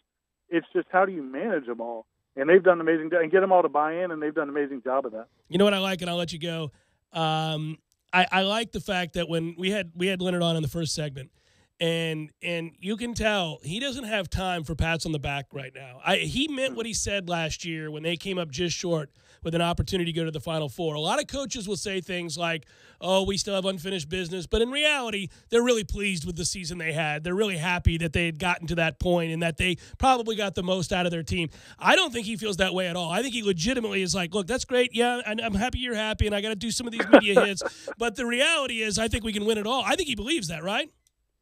There's no doubt. They literally were furious, about not making to the Final Four last year, because they knew they were matched up with Loyola Chicago. They should have been the national championship game. Yeah, they would have won that game. And it didn't work out. But no, I think, and they think they have a team that certainly do it again. They were mad about not winning the ACC. That's the thing. I think as fans or media, the status of Florida State men's basketball, and you say, hey man, great job, you guys made the ACC championship game. They're furious they didn't win the ACC championship, and they could tell you why. I was talking to a couple of assistant coaches about what went wrong in the evolution of that week, how things went that week, and why they didn't win it. But they're furious.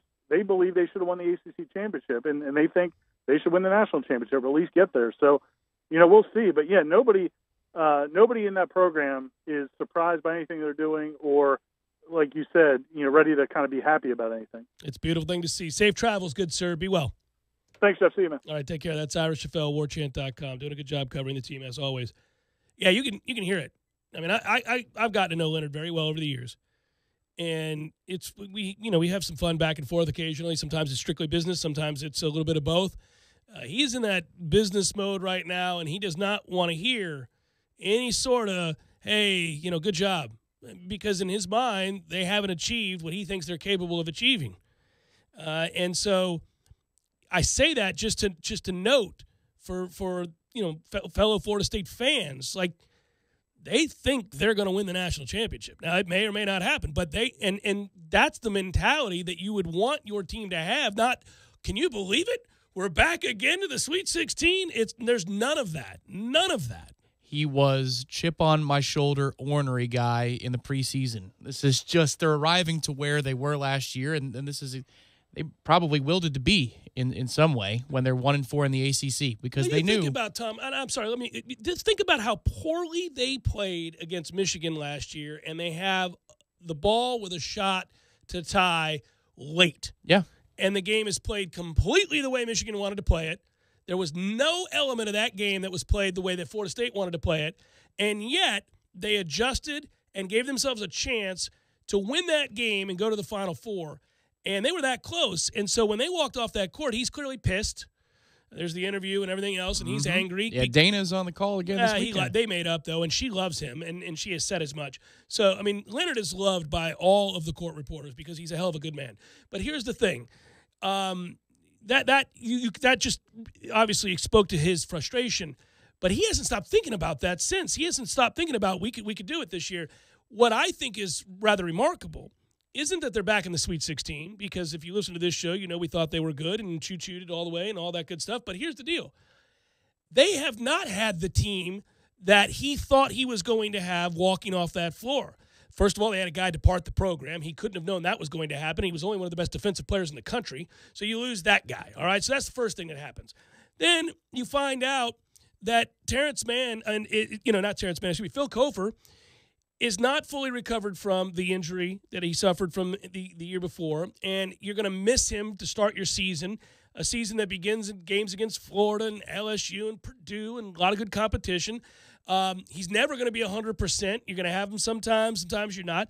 Then Trent Forrest has had a significant impact on the team, of course, but not nearly the impact that everybody thought he'd have based on the player he had elevated himself to at the end of last year. He was a dominant figure with the ball in his hand last year. He's just now a good player for this team because of the foot injury, because of the toe injury. He can't be and wait till you see what he is next year once he gets the toe fixed, knock on wood. But so he hasn't had that guy. Terrence Mann missed, he didn't miss games, but he was half the player we currently see for half the year with his heel and ankle problems. So you had that. And just, all of that you thought was conspiring against this club. And yet all they did was set a school record for wins and go back to this situation. That's what's more remarkable to me. From 1-4 in the conference to here. And that's where you can tell. It's very clear. You see that they still have the chip on the shoulder. It wasn't about fighting and finding a way to 9-9 in the ACC. When they were 1-4, it wasn't about that. It never was about that. It was about making a trip to the second weekend of the NCAA tournament and righting a wrong, because that's the way they see it. They got to right it. Well, and I'll repeat myself from the first hour. They got a chance if they can get past. Now, I don't know what's going to happen in that Texas Tech-Michigan game. I'm kind of inclined to take Texas Tech, frankly. But when I look at those two teams, and I respect them, obviously, and they're both very good programs, in particular Michigan. But I would say that the way that the team set up this year, this is the much more formidable matchup. To me, if you win this game, I dare say you've got a very good chance to go to the Final Four. But winning this game is going to be very difficult, probably much more difficult than the way it played out a year ago when you won by 15. You were bigger, you were stronger, you were deeper, you were longer, you were all of the things that this year's team is not as much of against Gonzaga with Brandon Clark and the Killian kid. Those two guys were not playing Clark wasn't even on the team. Killian was hurt. So those two guys have had a major impact on what Gonzaga's been this year. And that's why it's a different game. You talk about righting a wrong, that's exactly how they feel. Because they feel like they won't get away. That's right. Ours matters more, right? That's right. The gods are on our side. Nobody else's side. Jeff Cameron, Show 97.9, ESPN Radio.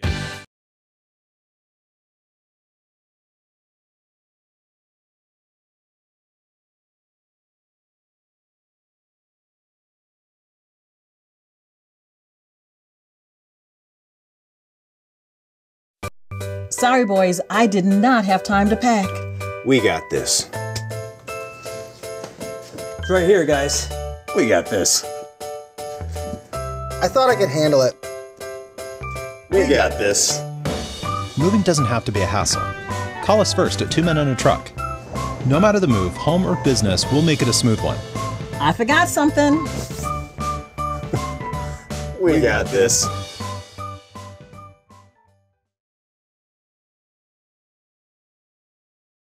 Bowls everywhere. In Rome proper, right? Bowls upon bowls upon bowls. That's very interesting. What's the high school over in Jacksonville, the one with all the good football players? Bowls? Right. What are you getting at here, Jeff? Mo used what to cut his hair? I don't know, Jeff. What is a bowl? Boom. A bowl indeed. Hey, that gives me an idea. Really? We should have bowls here at Gordo's. We can do all kinds of bowls. We can do chicken bowls, fish bowls. We can do steak bowls, pork bowls, veggie bowls. Brilliant. I'm a genius. Jeff? Hey, Jeff. I'm Michael Blank, attorney with the law office of Jose Fernandez. If you've been in an accident, I know this can be a scary and confusing time. Our firm specializes in handling all types of accident and injury cases. Let us guide you through the process and get you the compensation you deserve. Call 855-HOSE-305 to make an appointment for your free consultation today. If you can't come to us, we can come to you, day or night. Call us now, 855-HOSE-305, the law office of Jose Fernandez. We don't get paid unless you do. Offices, Tallahassee, Miami. Se habla español. JRFinjury.com. Have you gone mad this March? Well, Pockets Pool and Pub has a cure. Come on in to watch all the round ball action on Pockets Pool and Pub's mini HD big screens. There's not a bad seat in the house. Grab a seat and grab a bracket special on game days. Domestic pitchers for only $8.50. Don't forget about Sharky's Lounge, a laid-back, smoke-free lounge next door. Pockets Pool and Pub and Sharky's Lounge, 2810 Share Road. Your cure for a month of madness. Hendrick. It's the one race that everyone wins. The first annual Dale Earnhardt Jr. Race to 500. Dale Earnhardt Jr. Buick GMC has to sell 500 cars now through April 30th. So start your engines, hit the gas, and save big. Shop our huge selection of Buick and GMC cars, trucks, and SUVs, and get the biggest savings of the year. Join the race that everyone wins. Visit either of our 2 Tallahassee locations or Dale Earnhardt Jr. BuickGMC.com. We are professional grade. Thursdays are Friday Eve, and that's a reason to celebrate. No matter what you're looking for, they've got you covered every Thursday down in College Town. Centrale offers 50% off select pizzas all day, every Thursday. Or you can stop by Township for Taco Thursday. $2 house tacos, $2. Madison Social offers the Social Agreement. You and a buddy can split 1 Aurora wings, 2 Madso burgers, 2 bourbons, 2 proof Madison Socials, all for just $40. See what they did there? And don't worry about parking. Plenty of spaces available in the parking deck or surrounding lots. Check out all the Thursday College Town deals right now on ThursdaysInCollegetown.com. Live life. Head on. Take every shot. And when it comes to tax season, go for the win with Liberty Tax. Because while you do life, we do taxes. Bounce into a Liberty Tax by February 16th and we'll give you $50 cash for filing with us. Send in a friend and when they complete their return, we'll give you another $50. Stop by today or visit LibertyTax.com. Liberty Tax. You do life, we do taxes. Located at 2210 North Monroe Street next to Chick-fil-A. Call 597-8248. Lane's Medical Shop has all of your home medical needs. They carry home oxygen, hospital beds, nebulizers, walkers, wheelchairs, orthotics, diabetic shoes, and all sleep apnea supplies. Lane's also has a weight loss clinic in-house, no appointment necessary, including B12 injections and any prescriptions necessary with the lowest prices around, and delivers to Tallahassee in South Georgia. Located only 40 miles from Tallahassee. Go see Blake today, 210 West Main Street, Colquitt, Georgia, 229-758-9111. The madness is coming to the corner pocket. They're in trouble. Desperation. Yes! Choose the place with Tallahassee's best TVs. The Corner Pocket's Vegas Wall. 8 50-inch crystal clear flat screens. You won't miss a second of the action. Corner Pocket's your headquarters for the most watched sporting event in America. For the win! Good!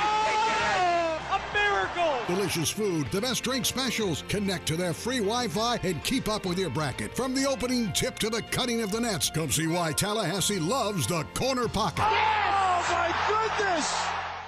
Man Cave Monday, brought to you by Tallahassee Dodge, Chrysler, Jeep, Ram, Fiat. Right on the corner and always right on the price. Check out the latest 2019 inventory at TallahasseeDCJ.com today.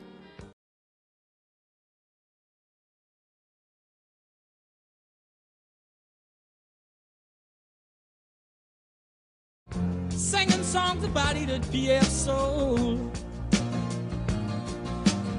And I hear blue strings of no regret on. Well, obviously this has been a chalk tournament. We haven't talked much about the other games. Obviously, the one everybody was holding their breath on yesterday was UCF and Duke. I've yet to see the locker room post-game UCF. I hear it's enough to pull the heartstrings a little bit. It's 2 minutes, and It's a toughie, man. That's a toughie. Got to make the bunnies. Got 4 of them, one with a minute and a half to go, a pair of them, and then a pair that we all know about. So the favorites are, they went 16-0 in the round of 32. That is something to see. Betting favorites went 16-0 straight up in the round of 32. First time since the NCAA tournament expanded to 64 teams in 1985 that the favorites did not lose a game in the round of 32. And the only other time since 1985 in the round of 64, round of 32, or Sweet 16 that favorites went unbeaten straight up was, again, the 85 Sweet 16, 8-0. Teams who were favored by 7 or more points went 18-0 in the round of 64 and round of 32. There were multiple such upsets in each of the previous 10 NCAA tournaments within the first 2 rounds, including 6 last year. The closest call, obviously, was UCF 77-76 loss to Duke. And the hard part for UCF fans, obviously, is they're up 74-70 with the ball and $1.50 to play. What is it you like to say? That'll hurt your feelings? That will hurt your feelings. That's a tough one. They fell. Obviously, they had that turnover in transition. You hit the Cam Reddish 3, brought it to within 1 at $1.40. Obviously, you got the and one situation with Zion, and he's a strong man. But a little bit. And you also have an oft replayed on social media clip where you're fighting for the basketball off of a missed free throw, and you have Zion, doing a little bit of work to the lumbar. I like that about him. But then there was the arm hook, right, which is what they call flagrant ones on all year. It didn't pass the test. You know, in the key situation, in a must-have-it game, are you going to call the flagrant there? Apparently not. And nor should they. The hook and hold. Let's play ball, boys. Let's let the men decide the game here. But what you get with a lot of chalk is some really good Sweet 16 basketball you get action. Awesome matchups, These games are incredible. Yeah. Well, obviously, Florida State Gonzaga is a rematch of the Sweet 16 last season. We won that game 75-60 in a thorough ass beating. They weren't good enough, nor athletic enough, nor well coached enough, and so that game was a dismantling. And obviously, Gonzaga will be out to exact revenge there. They have depth, and they have a couple key figures that didn't play in the game a year ago, so it will probably look like a much different game, no doubt about it. But I remember being overly impressed to a degree with the way that we dominated Gonzaga a year ago, because Gonzaga every year is that sort of mystery team to the rest of the country because nobody gets to see them play. And they win a ton of games because of their league, and they certainly have become a blue blood existing in a league that doesn't have any others that rise up to that level. And to their credit, and to Mark Few's credit, that's what they've built, and they deserve credit for that. I'm not knocking them for that. It's just that every year you kind of, I don't know. I don't know. I don't know if they're real good or not. Some years you see them and you go, okay, that translates, that competes in the ACC or the Big Ten or whatever else. And some years you're like, nope, that's 30 wins against sorry-ass teams. And this one I think may be the former, though. This might be the one that I think, because you have a dynamic scorer in Clark and he's long at 6'8", and you get the 6'11" kid back, they've got some things. The talking points up there, I've tried to find just some quick tidbits, be it on video or radio. The thought is that the loss to St. Mary's was exactly what they needed. Yeah.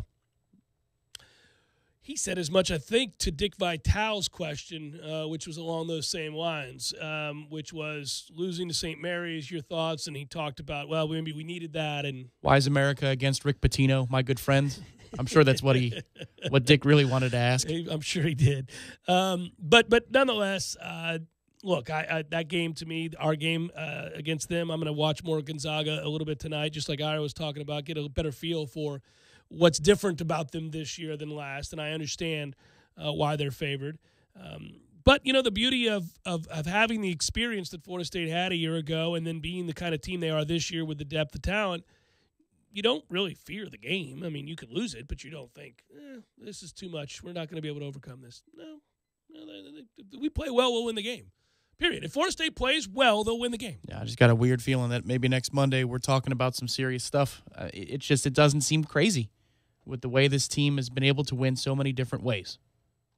Last year, I didn't feel that way. When we got to the Elite Eight, I thought this would be amazing, but I'm not counting on it. When they tipped it off, I said, man, can we steal one here?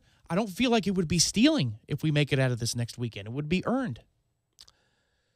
Yeah, I think that there's no doubt that others have now begun to kind of fall. I talked to a friend of mine yesterday who happens to be a Bull Gator, and he watches a lot of basketball, and we were sort of chit-chatting a little bit about our thoughts on the two programs, and he was expressing frustration after they got blown out by that Michigan team, who's not nearly as good as the Michigan team from a year ago. And I think they only scored 49 in the game. Yeah, no, to our 50 in the first half. And he said what I said all year long, that Florida's not any good. So really, he was kind of just pleased they got to the tournament. And I think based on what we saw with Florida all year long, if I were a Gator, I'd be really pleased they got to the tournament too, because they weren't any good. Right, and to pick up a win too. Yeah, I mean that was about as best you could hope for. There was a reason they lost to us by more than 20. And when you go back and look at the two seasons, and he was saying he was frustrated because he said, I want to know how it could happen that we were this preeminent program that had a run that you guys have never come close to having, and he's right about that. He could throw that in our face, but he said, unfortunately, obviously, since Billy's left, that has fallen off big time, and now Leonard has got this program to a place where he goes, I'm not surprised you're in the Sweet 16. I won't be surprised if you go to the Final Four. So it's weird. Things change. I get that. That's a better conversation to have. It's a lot more fun, but it doesn't feel flukish is the point. So we're still talking about it next Monday, because that would be there'd be a lot of travel arrangements being booked between then and now. If they go to the Final Four, we're going to cover it. We'll be in Minneapolis, and I certainly look forward to it. It's funny. We kind of, given that where we are, Tallahassee, Florida, ESPN corporate certainly appreciates us, and especially appreciate that we make them money. But they're not so quick to say, yeah, Jeff, hop on a plane. Tom, join him. Let's go. We'll fly you over to Anaheim if you'd like. They say, here's how much we're going to give you. Mm-hmm. Use it as you see fit. And then we go, well, I don't want to pull the trigger on Anaheim. If I think we can go to the Final Four, I'd rather hold on to it. And then if it doesn't happen, it doesn't happen, and we'll use it for something else. And if it comes out of the football budget, so be it. So be it. Jeff Cameron, Show 97.9 ESPN Radio.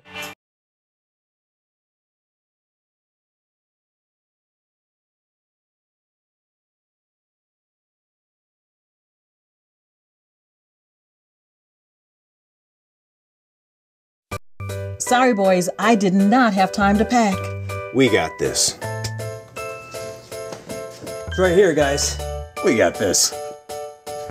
I thought I could handle it. We got this. Moving doesn't have to be a hassle. Call us first at 2 Men and a Truck. No matter the move, home or business, we'll make it a smooth one. I forgot something. We got this.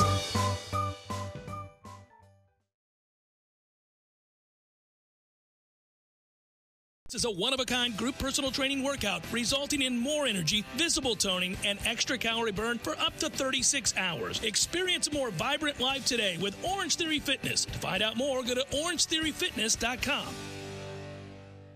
Hobbit American Grill, voted 2018's home for the best wings in Tallahassee, is celebrating 40 years of serving good food to good friends for good times. March is here, and it is mad. The Hobbit American Grill gives you a chance to win big with Hobbit March Bracketology. There are 2 ways to play for your chance at a $50 gift card. Join the online challenge by visiting Hobbit West Facebook page or play in person during every tournament game. Stop into your local Hobbit American Grill today to play. For locations, hours, and online ordering, head to myhobbitonline.com today. Hey, I'm Jeff Doxey, Realtor for Capital Property Consultants, representing Premier Fine Homes. If you're thinking of owning your own brand new Premier home, call or text me at 850-545-4747 or email me, jeffdoxey1@gmail.com. You say where, I'll be there. Your Canopy Connection.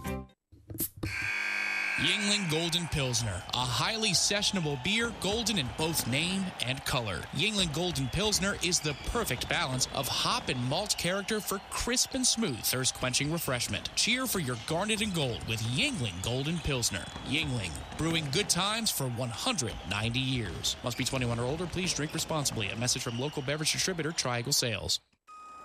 Did you see that game last night? Ooh, instant classic. I can't believe how much Burton was sweating in the ninth. You could see each bead dripping off his brow. I didn't see him sweating. My girlfriend was blown away by his clear skin. She kept going on and on about what his daily regime is. It was pretty impressive. I'm sure you noticed that. Yeah, I didn't notice his smooth skin. Either you don't have a girlfriend or you don't have DirecTV. I don't have either, actually. Wow. Really? Live sports that aren't in 4K are just kind of TV. Only DirecTV has the most live sports in 4K. Don't just kind of TV, DirecTV. Switch from Dish and get a $100 reward card. Limited 4K programming available. Requires entertainment package or higher. Compatible equipment. Reward card with 24-month agreement. Maintain service and redeem within 75 days. Card within 4 weeks. Ends 3/31/2019. Select markets only. Requires 2-room setup. Minimum $47 per month for 12 months after discount. Price is higher in second year. New residential customers only. Equipment lease, activation, installation, early termination, equipment non-return, and other charges and restrictions apply. After 40 years as Florida State Baseball's head coach, Mike Martin Sr. is making this his final season. Join all of us here at Garnet and Gold as we celebrate the farewell tour for the winningest coach in college baseball history with limited edition commemorative baseballs, t-shirts, and caps in stock right now. And while you're here, check out Nike's hot new line of FSU baseball jerseys, tees, and ball caps. Garnet and Gold with 3 locations, West Pensacola Street, Collard, and Governor Square Boulevard. If you're a Seminole, we're your store. Shop local and go Noles. Fonville Lewis Messer McConaughey sponsors Braves baseball so that all of you can enjoy the action. Ever since the days of Hank Aaron and Dale Murphy, we've been Tallahassee's home run hitting law firm. And because we don't get paid unless we win, we want to win every case as much as Chipper Jones wanted to win every game. So when you're injured, don't just trust any law firm to handle your case. Make the call to the bullpen for a trusted closer. To see our stats on the back of our baseball card, visit wrongfullyinjured.com. Fonville Lewis Messer McConaughey. Personal injury law is all we do. Tallahassee Dodge Chrysler Jeep Ram is the Jeep headquarters of America. We've purchased over 100 Jeep Renegades, and they've all arrived or are on the lot for immediate delivery. 2018 Jeep Renegade Latitude with MSRP starting at $25,120. On sale now for $18,870. That's a savings of $6,250. A new Jeep starting at $18,870. Those prices are unheard of and only can be found at your Jeep headquarters of America, Tallahassee Dodge Chrysler Jeep Ram. No other dealer can offer you this kind of savings. We buy in mass quantities and pass along the savings to you. 2018 Jeep Renegade Latitude starting at $18,870. Payments as low as $299 a month. Going on right now during Jeep Freedom Days. Only at Tallahassee Dodge Chrysler Jeep Ram on the corner of West Tennessee and Capitol Circle, where we're right on the corner and always right on the price. Check us out on the web at TallahasseeDCJ.com. All prices include rebates and incentives plus tax, title, and dealer fee. ST18J605 must finance through Chrysler Capital and qualify for all rebates and incentives. It's springtime in Tallahassee, and that means we're enjoying the best weather this city has to offer. That's why now's the time to hit the deck. That's right, the Deck Pizza Pub in downtown Tallahassee. From the folks who brought you Metro Deli, the Deck Pizza Pub is Tallahassee's home for the best Neapolitan pizza, along with the best craft beer and drink specials in town. Enjoy college night specials on Monday, legislative age specials on Tuesday, and happy hour Monday through Friday, plus all day Saturday. The Deck Pizza Pub in downtown Tallahassee, the old Po' Boys location off College Avenue. Hit the deck this spring. Broadcasting live from the Tallahassee Dodge, Chrysler, Jeep, Ram, Fiat studios in the capital city of Tallahassee. This is the Jeff Cameron Show, brought to you by Cornerstone Tool and Fastener on 97.9 ESPN Radio. Man Cave Monday, brought to you by Tallahassee Dodge, Chrysler, Jeep, Ram, Fiat. Right on the corner and always right on the price. Check out the latest 2019 inventory at TallahasseeDCJ.com today. Again.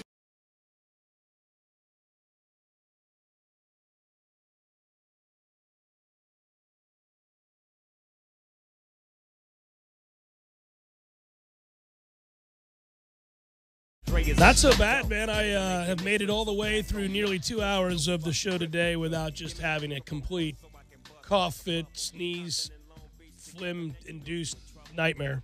So this is a sign of getting old because this would never, ever happen in my 20s. But when we were playing in this golf tournament a couple of weeks ago, I kind of jarred my left wrist. Yes, I recall. And so when I hit the button, like your cough button very quickly there, I re-injured. Stung a little bit? It stung my wrist. I was like, oh, my God, this is pathetic. Get home. Babe, I hurt my wrist again. How'd you do that? Well, I had to really quickly press the button to turn Jeff's mic off. It tweaked me a little bit. Yeah. Non-basketball related topic on this the week that Major League Baseball gets underway, which is a glorious thing indeed, although I don't see the need to start Major League Baseball in March as much as I love it. Go ahead and start it in April, but okay. We did have a double whammy this year in that the tournament is delayed by a week. Last year at this time, we'd be entering the Final Four, correct? Yeah, just based on the calendar, yes. Yes. And then baseball getting started early, so we have this cross situation. But there is other news, and that includes the end of Rob Gronkowski's career in the NFL, thankfully. Goodbye. We don't need any other great players hanging around long beyond their prime, still producing at great rates for, inexplicably I might add, for the New England Patriots. He turns 30 years old on May the 14th, and he is an all-time great when he's on the field. There's no doubt. 79 receiving touchdowns are the third most in the history of the National Football League before the age of 30. He joins, think about the company that Rob Gronkowski joined in his career. And again, how young he is. He's not even 30 yet. Randy Moss, Jerry Rice, Rob Gronkowski, Terrell Owens. That's the order of people with 75-plus touchdowns before the age of 30. That's the list. You have four guys. Randy Moss, 101. That's how good Randy Moss was. Jerry Rice is next, many considered to be the greatest player of all time. Then Rob Gronkowski. Sweet Jesus, and man. Gronk has missed a ton of games. Yeah. He's actually scored a total of 80 touchdowns. He's third all-time in receiving touchdowns by a tight end and is tied for second all-time in receiving touchdowns in postseason history, period. Playing a lot of postseason games. Yes. With a team that wins a lot of postseason games. Every year. Yes, yeah. Multiple postseason games. Yes. Yeah. The most touchdowns in Patriots history is his for now and probably will be for many years. In fact, it's not even close. You know, I would have thought just because he was so prolific, but that was really by and large for a singular season, that Randy Moss would have been somewhere near the top of that list. And to some degree he is, but he's a full 30 behind Rob Gronkowski. He had 50 in his brief Patriots career. I remember good old Stanley Morgan. He had 68 touchdowns. Most receiving touchdowns, I should say, by tight end. Antonio Gates in 16 seasons has 116 touchdowns. 16 seasons. Antonio Gates has been around for 16 years? He keeps retiring and coming back. That's what some speculate Gronk might do here, but yeah. Antonio Gates has been in the league for 16 seasons? No. Is that right? That's crazy person talk. He's played one less season than Tony Gonzalez. Tony Gonzalez played in the league for 40 years.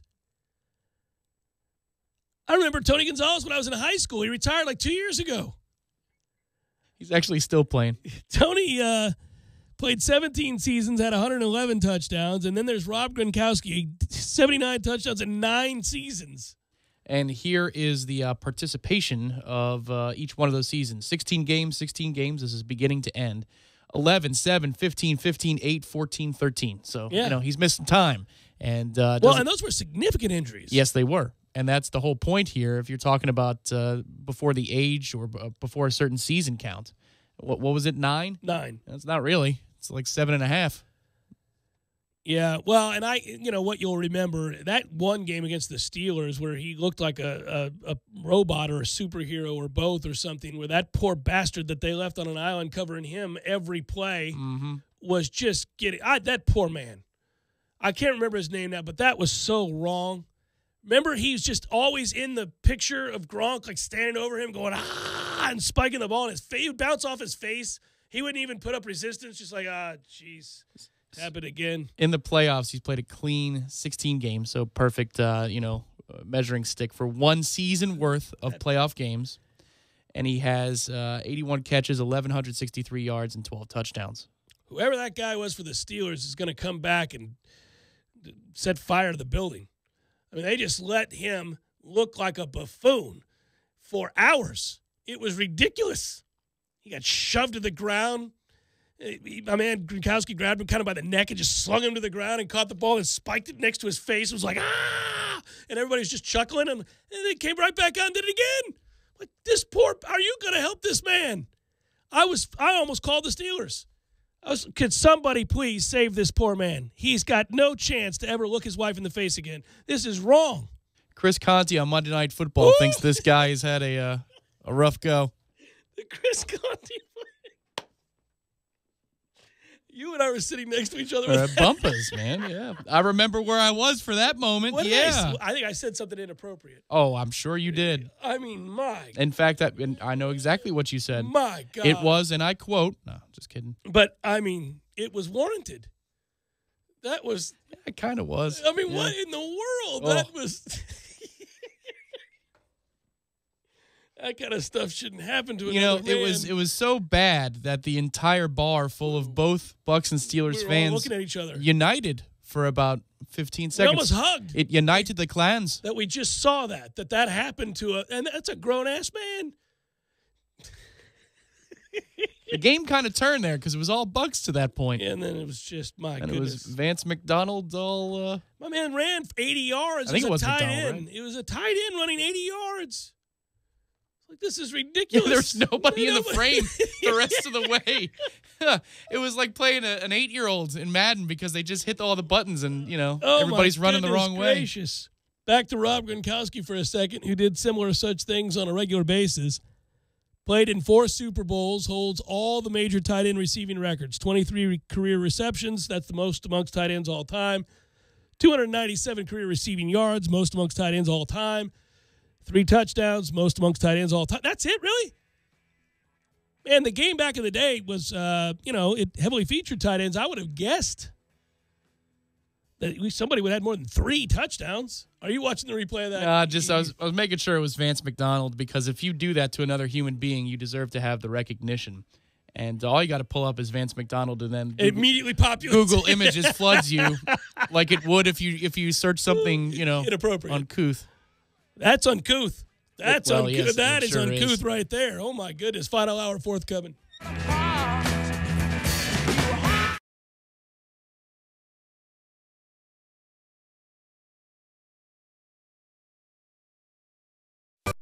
Sorry, boys, I did not have time to pack.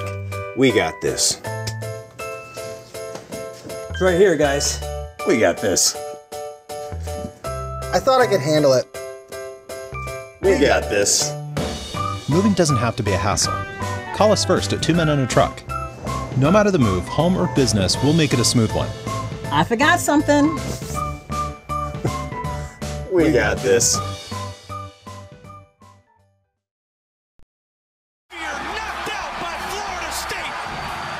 Much has to offer. The NCAA Men's Basketball Tournament on 97.9 ESPN Radio is brought to you in part by Wood and Glass, Pockets Pool and Pub, and by Truck and Car Concepts. Seminoles, it's 2019 and a new football season is amongst us. It's a new day, and we have an opportunity to build this program back to where it belongs, together. Every day we get one step faster, one rep stronger. The journey to the top includes you. We are one tribe together, and we remain unconquered. We need you in Doak Campbell Stadium this fall, and that begins by getting season tickets now. Visit us online at Seminoles.com or call 1-888-FSU-NOLE and get ready to hear Touchdown, Florida State! Very soon. Hendrick. Dale Earnhardt Jr. Buick GMC has to sell 500 cars now through April 30th. Shop our huge selection and get the biggest savings of the year. Everyone wins. Visit Dale Earnhardt Jr. BuickGMC.com. We are professional grade. Protect your homes, family, and businesses with security and storm protection window film from Truck and Car Concepts. Hi, I'm Joe Doty. We have over 18 years experience in protecting against Mother Nature. Our security film is resistant to strong winds and broken glass. It also provides an invisible barrier to smash and grab thieves and intruders. Protect your family with the best from Truck and Car Concepts. 1 block east of Weems Road on Mahan Drive. Call 656-8800. Mention this ad and save 10% off your purchase. Did you know that 75% of high school seniors are accepted to their first choice college, but only about 50% of their parents can afford to send them? We have a plan for that. With a Florida prepaid college plan, you can start saving for as little as $47 a month. We offer a variety of affordable, flexible college plans to fit your budget and saving style. And you will never lose your investment because prepaid plans are guaranteed by the state of Florida.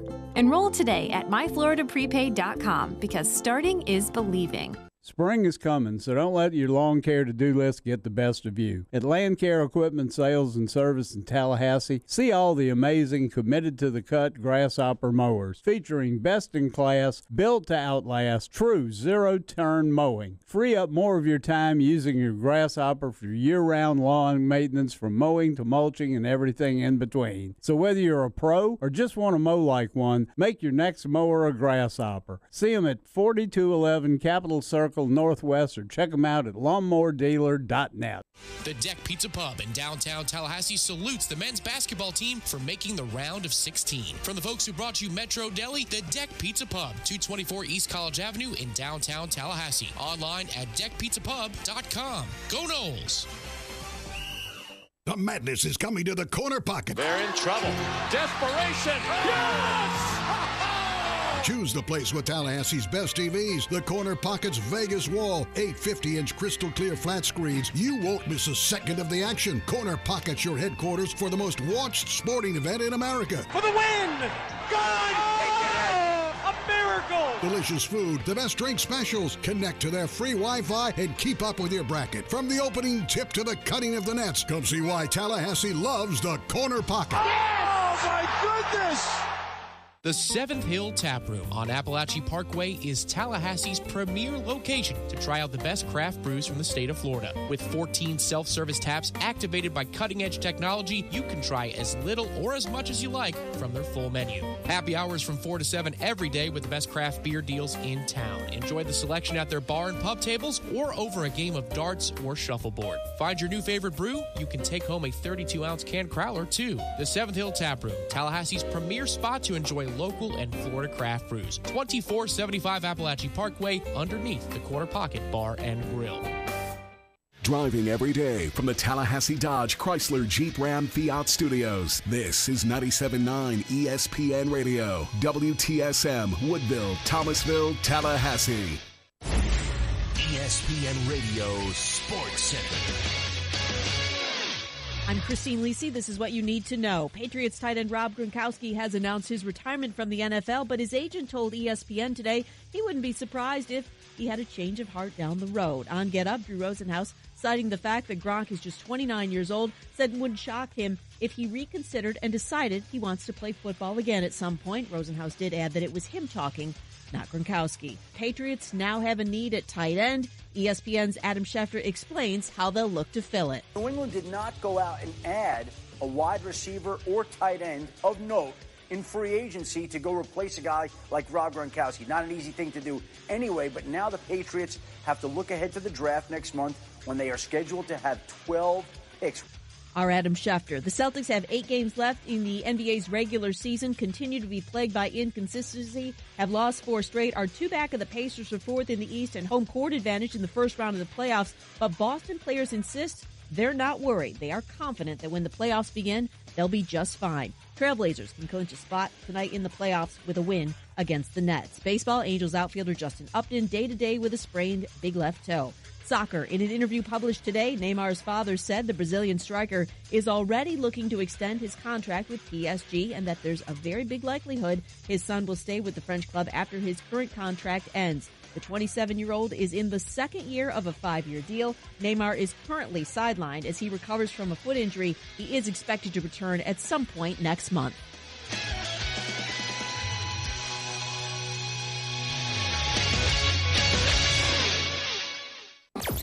Broadcasting live from the Tallahassee Dodge, Chrysler, Jeep, Ram, Fiat studios in the capital city of Tallahassee. This is the Jeff Cameron Show, brought to you by Cornerstone Tool and Fastener on 97.9 ESPN Radio. Man Cave Monday, brought to you by Tallahassee Dodge, Chrysler, Jeep, Ram, Fiat. Right on the corner and always right on the price. Check out the latest 2019 inventory at TallahasseeDCJ.com today.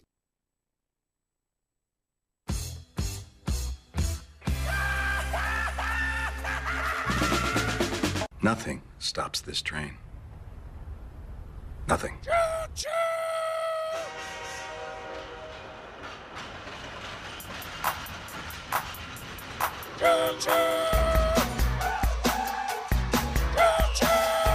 tip it off in Hartford. Ernie Duncan takes it again. That counts for 3. Ernie Duncan for 3. Ernie Duncan for 3. For 3. For 3. 3. 3. 3. 3. Nichols takes it and drills it. David Nichols rattles it home. Vassell dumps it off. Man lost it. Reaching. Man didn't lose that one. Hammers it home. An emphatic 2 to give Florida State the lead again. Ahead. Quick hammer Cabangeli. Man. He finishes with a left, and it's the largest lead for Florida State with an 8-point edge on Vermont. Cabangeli through a house full of catamounts. Cabangeli takes it to the house. Way bigger, way stronger.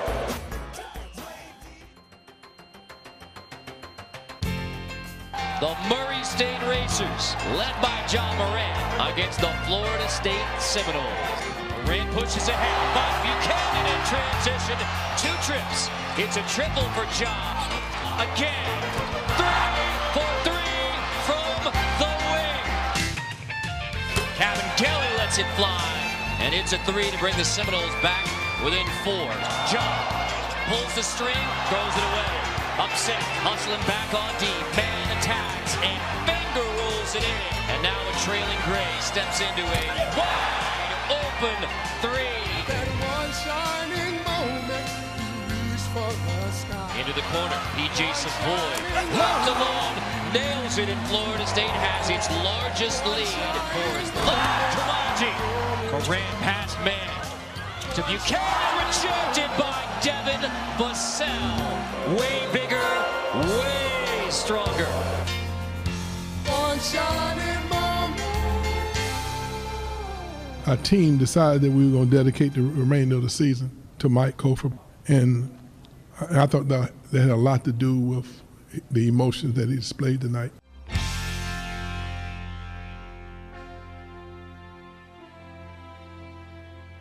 Nothing stops this train. Nothing. Interrupting all programs. This is a radio crash on Pirate Satellite. Final hour of the Jeff Cameron Show, at least for today. Great to be with you. Appreciate you joining us. Good Monday. I'm Jeff. That's Tom. We're online. ESPNTallahassee.com. That's where you go to listen live via the streaming free. Always. Don't miss anything if you do.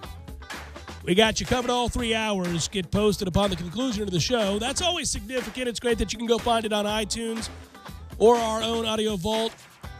And we appreciate all the great reviews that you leave so that others can find the program. That's wonderful. But if you missed hour one, you're going to want to go back and find the show. It's especially true today because Leonard Hamilton joined us in hour number one, very first segment of the program, just after that very same montage ran, and gave us some insights as to his thoughts on the first 2 wins for Florida State in this tournament on their way to the Sweet 16 out in Anaheim and the upcoming opponent in Gonzaga, as well as who would or would not be on the court. Does look good for David Nichols, not so good for Phil Kofer. In fact, he is ruled out for this game. That's a shame, but obviously we all understand, given the set of circumstances, a combination of both a physical injury and obviously the emotions of his father passing. Well documented. We talked about that, and for good reason. But this team was inspired, and they absolutely dismantled Murray State. It was not the same as the struggle, if you will, with 13-seed Vermont that you watched on Thursday.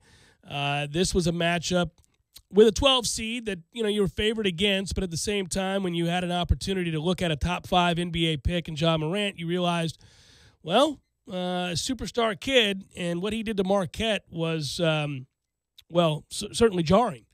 But the good news was that Florida State decided, by and large, not to let him get to the basket and collapse and kick out to so many other guys he got open looks for in the previous game against Marquette. Instead, if he wants to bomb away from outside, and we'll kind of lag off there when they set the screen and let him shoot, and he answered immediately by knocking down those threes. And I think at that moment you wondered about the strategy employed, but Florida State, by and large, said, we don't think one man can beat us, and they were certainly accurate in that assessment. In watching this with a couple of friends, I kept it quiet on Saturday because it was hard to know how we'd respond to the emotion of all that was a really tough Thursday victory, and then what followed between our game Thursday and then on Saturday. Anyway, I would say every time he shot the ball to start off, I said, good, let him shoot it, and to go down, and I'd sound like an idiot, but I swear, man, that's what you have to do, is challenge the kid to go crazy, like put out an all-time performance and stop his teammates from beating you. So when was it, the fourth one or the third one that you went, okay, maybe? I was like, what is it about Hartford, with Vermont? Are they going to go for 23s tonight? Yeah. That's the question I asked myself. Well, there are a lot of guys that you can point to here, but again, I want to come back to something that has been shown time and again for Florida State to be such a significant impact, and it's certainly the talking point nationally as well, and that is the depth of talent and how many guys play and how a different guy can step up every night. But in particular, if you look at this game, you end up having to start Raekwon Gray for his second straight start, replacing Kofer. And, I listen, they were going to let Morant get his, but they were going to stop him from helping out teammates. And, at that point, you watched that young man and you wondered how he would defend when it was his time. And he did a good job for being a hefty dude. And really, between him and Terrence Mann and everybody that took a turn, they did a good job. He has the instincts of an all-ACC first-team defensive player at the guard position. Not the forward position, the guard position. His hands are so incredibly quick, and his ability to read what's coming in front of him is really, really impressive. And he's also quick enough to do it in a short spurt, but then getting up the court towards the basket. That's where the sand pits are going to help, Jeff, in the offseason. Good old sand pits. He's got to drop another 20. I know if Ham has his way, he'll say 40 because he's always on the kid. But, I think, again, you have different guys step up constantly. I don't think any of us could have predicted that you were going to end up being in a situation where Anthony Polite and Wyatt Wilkes were getting significant minutes, and not only getting significant minutes, but contributing. Actually, when you think about Wilkes was good on defense, had that big block shot. He got unlucky on a three that rattled in and out. Yep. I was glad he was able to get some points there. You had walk-ons get in this game. It is rare that you're in a game for the right to go to the Sweet 16 in an NCAA tournament where you can empty the bench and really those guys are having a blast, and you're smiling for them. And this is the second time this year where I've watched our starters or the guys that play significant minutes and their enthusiasm and love for their teammates that are the guys that run the scout team, the guys that don't get into games by and large. When they get their chances, our bench, which is our filled with guys that are starters and others that play significant minutes, are engaged, and they're encouraging them, and they're legitimately excited when those guys make plays. And I think that's, again, it goes back to this team's cohesiveness. And it's fun. It's fun to watch Leonard Hamilton continue to coach it that way, too. You go back, was it the Georgia Tech game? I can't remember the game, or it might have been the Wake Forest game, where a kid threw an elbow, and we were up big, and we had our bench bunch in, and the refs didn't see it. And Leonard almost got tossed. He was so mad. I think it was Georgia Tech on the road. Yeah, and it was against a kid that never gets into the game, and you could see he was not going to stand for that. He cares and coaches them all the same. And so, anyhow, the point would be, so many people have contributed in this, and it's just fitting that the return of P.J. Savoy with the big threes that he hits early on, Raekwon, obviously you're going to get some special play out of Kabengele. It is hard to imagine a kid could score 22 points in 23 minutes, but he does, and look at that stat line. He's 10 of 12, 2 of 2 from 3, 7 boards, 3 blocks, a steal, all in 23 minutes off the bench. We were able to, speaking of steal minutes, with odd combinations, and it's a testament to how guys stay engaged. We had Ira Schoffel on last hour talking about this very thing. Anthony Polite might not play a lot during the course of a regular season and get in for a minute here or there, but he's asked to play in this game for 14 minutes off the bench, and he adds 9 points, and he defends, and he's 2 of 2 from 3, and he looked like the player that you kind of get a glimpse of what he might be moving forward. But he added, and Wyatt Wilkes added, and guys that you just really would not have said, hey, you're going to get significant minutes out of Savoy, Polite, and Wilkes in this game, and we're going to win by a lot. Yeah, and you're going to get those minutes in the first half. They're going to be right around that under 12, under 8 media timeout area where they come out. They know the next whistle is going to go to commercial break, and they play well. Then they stick with them until the under 8 because there's only 90 more seconds to go after that TV timeout. They play well enough to extend the lead that they stay out on the court. This coaching staff will steal minutes if they can, and they certainly did on Saturday. And these are great experiences for these younger role players who are going to be counted on in the next year or two, that they get to say they played round 2 of the NCAA tournament. The game matters, man. You're punching your ticket to the Sweet 16. But the weekend in Hartford belonged to Terrence Mann and Kabengele on the court. Those two were a force in the second half against Vermont, and then they were a force again when we needed to come back and set the tone against Murray State and then put that game on ice. And that's exactly what they did. Yeah, those two guys are the guys that you circle when we have to have it, along with Trent Forrest, and those guys certainly have done that. The big story, we haven't had a chance to talk to you as much since it happened, so I have to remind myself of that as we reset and recap what happened the first weekend of the tournament. Of course, Phil Kofer losing his father, Mike Kofer, and getting that news just after Florida State had defeated Vermont. And the way the team obviously rallied around him and what Leonard Hamilton and others have had to say about that. We were very fortunate to have great reporting done by Ira Schoffel and Tim Linnefelt, amongst others, that were there in the locker room to witness that. Had to have been a hard sight. We could not have known the emotions, what they would be like, where Florida State's head would be at entering this game. Obviously, they rose to that occasion and played inspired basketball and just absolutely trounced Murray State. It wasn't a competitive basketball game. And now you move on to Gonzaga, whom you defeated a year ago by 15 points. Now, it is a different Gonzaga team, and that's the matchup for Thursday. And speaking of Thursday, that's the side story, is what a Thursday it's going to be. Let us lay out for you here in the opening segment exactly what that's going to look like. Wall-to-wall sports all day long. Because I'm going to have to remind you throughout the week so that you kind of plan accordingly. But here we go. Thursday, mark it on your calendar, 3/28/19, an all-day sports celebration. Corner Pocket Bar and Grill, that's where we'll be. Appalachian Parkway next to Earth Fair. We'll broadcast live from Corner Pocket. Tallahassee game today. That will take place from 1 to 3, basically a glorified court report, obviously, / Jeff Cameron show. Why are we going on early? Well, that happens to be opening day in Major League Baseball. And so it is, we'll throw it to Braves opening day baseball at 3 o'clock while the watch party carries on. So if you're there at the Corner Pocket Bar and Grill, say you work till lunchtime and say peace out, see you guys tomorrow. roll over there, get you a tall, cold one, check out the Vegas Wall, watch us do our thing, watch a little Major League Baseball. Your team will be on one of the televisions, I can assure you of that. But obviously it's all a build-up until much later when the NCAA tournament gets started and Florida State is on. But let me remind you that while baseball is on, the Corner Pocket will be serving $2 draft beers, $2 hot dogs, $2 apple pie, a little slice of Americana on opening day. Then NCAA tournament coverage begins at 7 o'clock.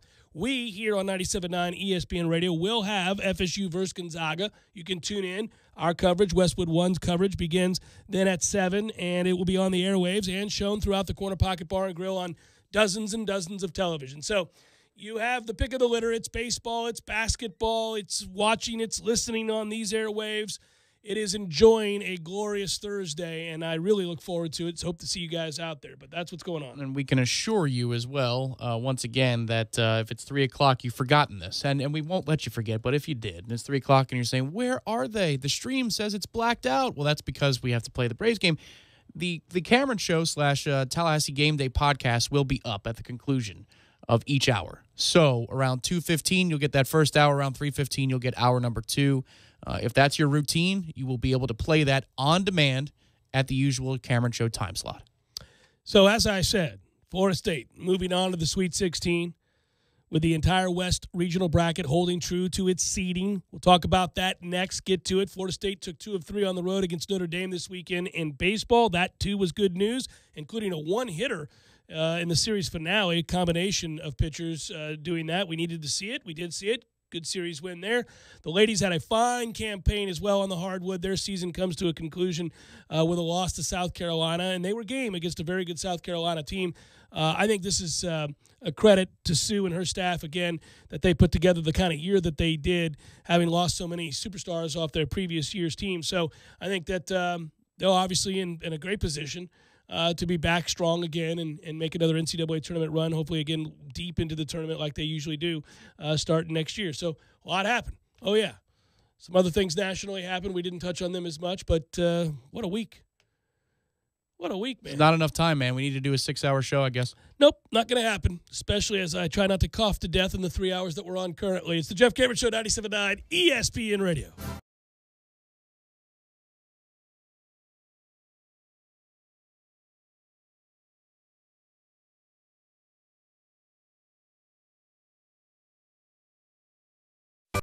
Sorry, boys, I did not have time to pack. We got this. It's right here, guys. We got this. I thought I could handle it. We got this. Moving doesn't have to be a hassle. Call us first at 2 Men on a Truck. No matter the move, home or business, we'll make it a smooth one. I forgot something. We got this.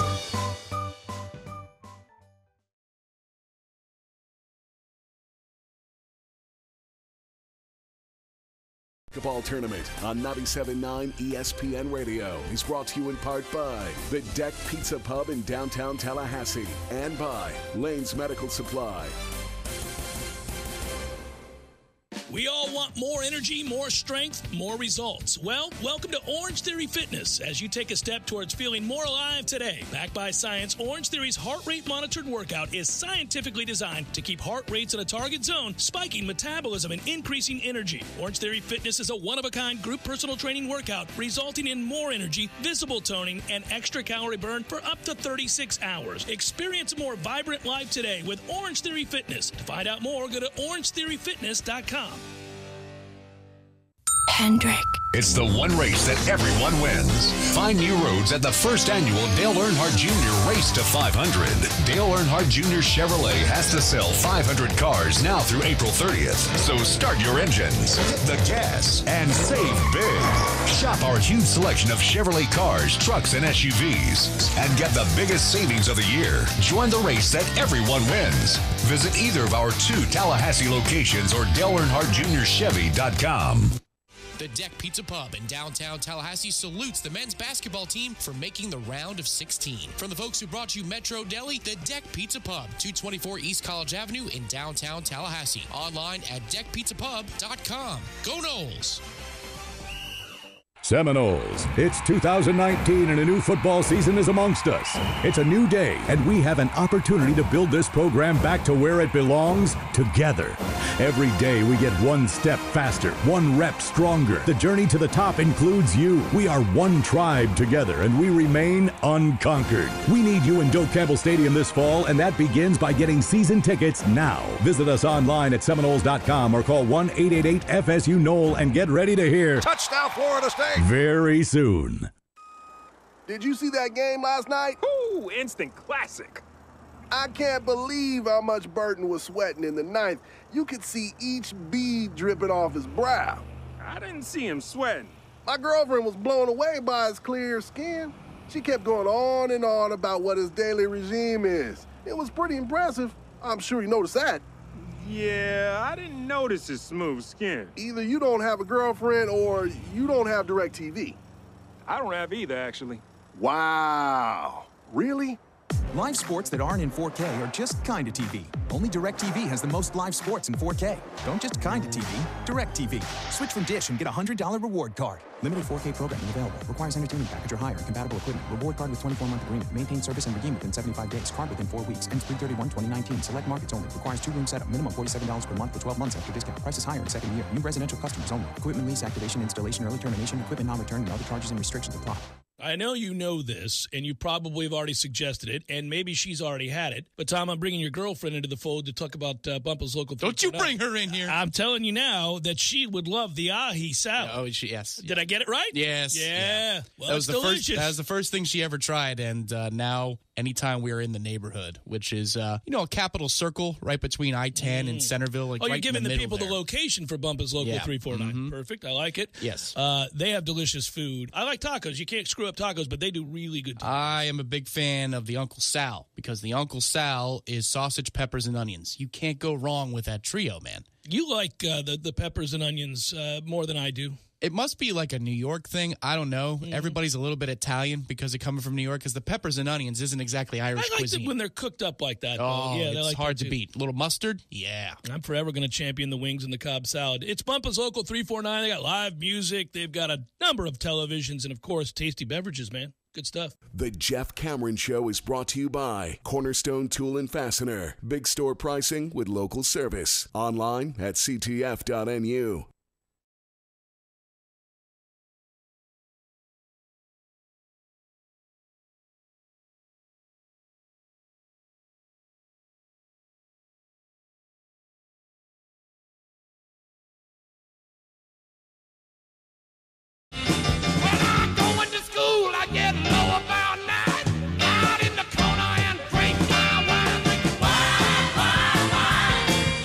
Just let this run.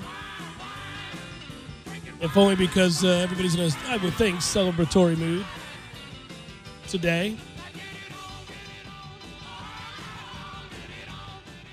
Yeah, I've never covered. My wife was asking me if I was headed to Anaheim after we won, and I said no. I could, but I'm not going to go. I've decided to wait until we go to the Final Four. And didn't feel weird saying it when I said it. Is that the pulse of the team talking? Is that what you're saying right now? No, but I don't think it's an outlandish idea. I don't think it's absurd to believe that that's possible. And so I just kind of threw it out there and said, wait, we'll hold off on the big expenditure because I've always wanted to cover a Final Four.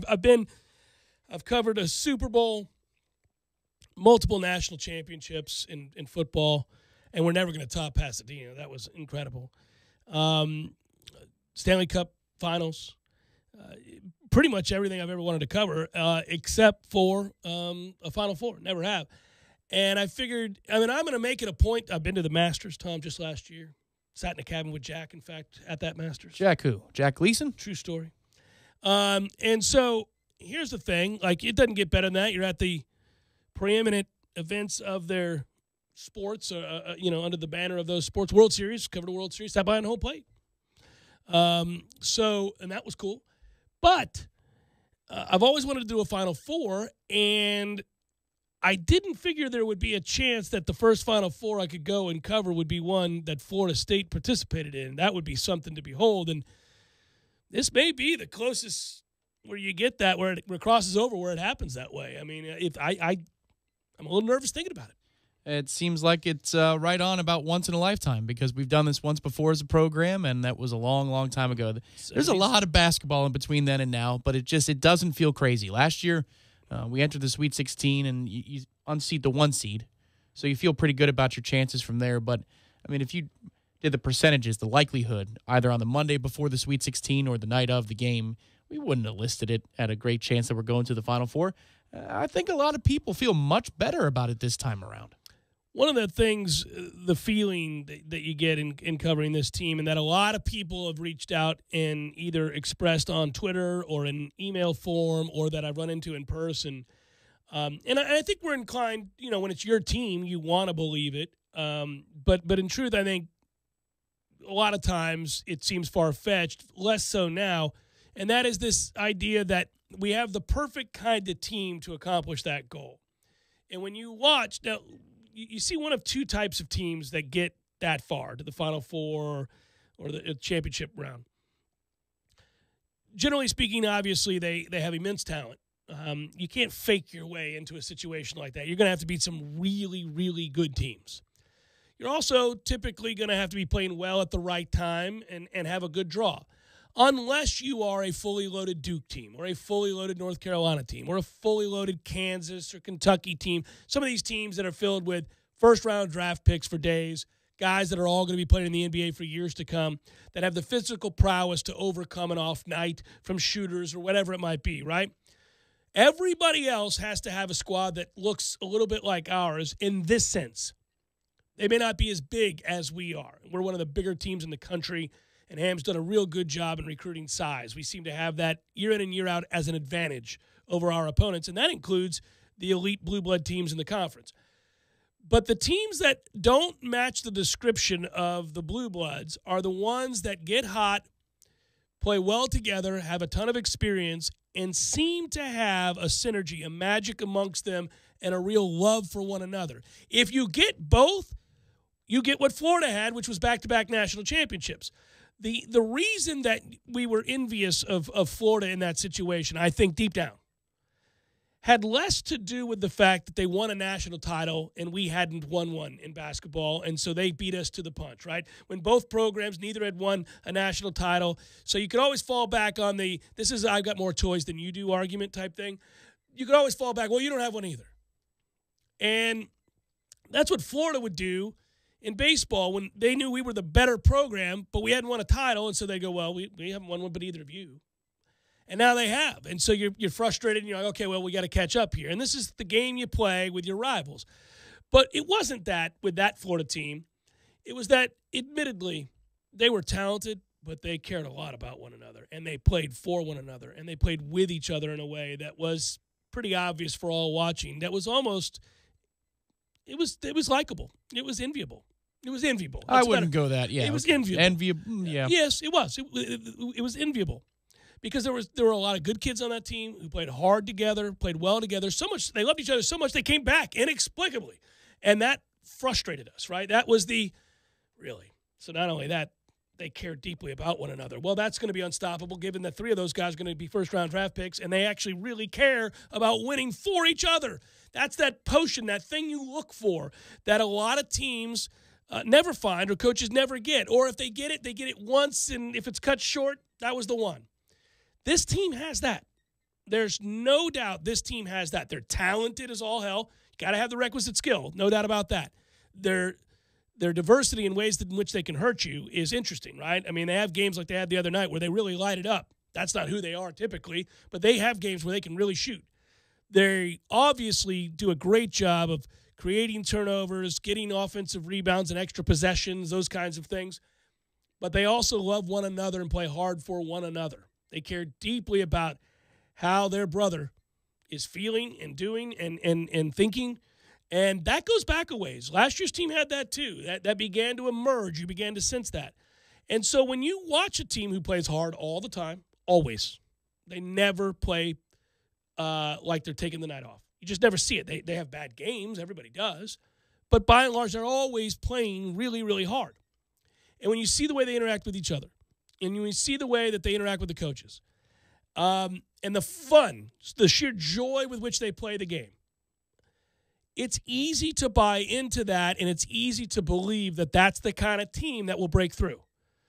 For a program that hasn't had it, that's the kind of team you go, they might have it. We've had talented teams before. We've had really talented teams before that didn't have that. Yeah, I think that's the place where we are right now. We're not making reservations for airline accommodations or hotel rooms or anything like that in Minneapolis. Not overconfident, but we're confident. It's not. There's no time to be meek here. Well, it's not flukish. Right. It's not weird that they're there. They it's just not might. Surprising that they're there. They just might come out of this weekend. That's the perfect way to put it. Nobody would be stunned by it. And I think also we're in this weird place, most of the fans, not all of them, most of the fans, where everybody is satisfied with the result this season. That's what Ira was talking about.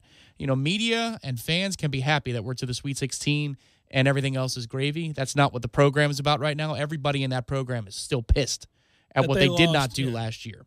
And so they're trying to right the wrong.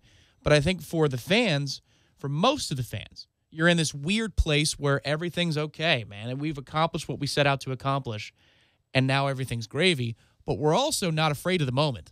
Last year, I felt nervous that second weekend of the NCAA tournament the entire way. I felt so nervous. This year, I feel like we belong there. Been there, done that. So let's do it again and let's go farther. Yeah, and that comes with a certain set of nerves as well, by the way, when you now have expectations. Now you got, we expected, you and I did, certainly talking even in private, that they would win their first two games of the tournament. Once we saw the draw, we were like, well, let's remember the 3-seed talk. It was like, well, if you're going to get a 4 and that's your draw, take the 4 and let's go. I take that draw. I'll always, in a truncated tournament, you always take the draw that gives you the best possibility. Now, there are certain teams, just like fighters, that match up better against others, and you say, well, in the first two games, there are none of them. I don't care if Marquette had won. We'd have beat Marquette's ass, too. They weren't any good, obviously. But, you would have watched that, and you would have said, okay, you're telling me I got to beat Vermont and Marquette as opposed to Murray State? Fine. We would have stomped Marquette. They had nothing for us. That was about as clean a look at the Sweet 16 as you could get, right? That's a wide open if you're not three. A 1 or 2, yeah. Yeah. And so then from there, even still, you thought of the 1 seeds, because we know who they are. We've played them all. And after playing Gonzaga this Thursday, we will literally have played all of the number 1 seeds. But North Carolina is dangerous. Duke is dangerous. Virginia is dangerous. We've lost all 3 of those teams. I would have said, okay, I got to pick a 1 to play against. Give me Gonzaga, the one we beat by 15 a year ago. Different team. I got it. Not the same team. But I would have selected them as the weakest of the ones. So at that point, I began to believe there's a real good chance they're going back to the Elite Eight. And if Michigan is able to win, same team we played last year in the Elite Eight, whom we lost to, barely, that Michigan team was better than this Michigan team, from what I've seen, quite clearly. I like our chances against that Michigan team. I think this is the harder game. Now, I don't know that Michigan's going to beat Texas Tech. In fact, I'm picking Texas Tech. But if it played out that way and you got your same 2 matchups where you play Gonzaga and you play Michigan, okay, this is the game. This is the one I'm most worried about. I also feel like if we get, and this is just reckless, but I feel like if we get to the Final Four, it'll be Virginia Tech. Just because of the wars, and it'll be round 3, Florida State, Virginia Tech. That would be a war. That would be another. It would be. Yeah. People would look at that. They'd say, oh, my God, look at this. 2 upset-laden Sweet 16 weekends, and Florida State fans would go, oh, jeez. Really? Well, they certainly aren't in love with what's gone on now with the ACC being so dominant in this tournament. They would be like, really? Some more? Noticed, and I think this is probably just the CBS family of networks doing it, but did you notice the SEC, they kept on updating how many SEC teams made it to the Sweet 16? And it was like, fellas, you know what's about to happen. There's going to be 5 of us in this party. I think it was just because it played out to chalk, that's just and everybody's tired of hearing about the ACC. So in that tournament recap graphic on all the networks. I was like, oh, that's great. Congratulations to the mighty SEC. It's Jeff Cameron Show, 97.9 ESPN Radio. So Ogden.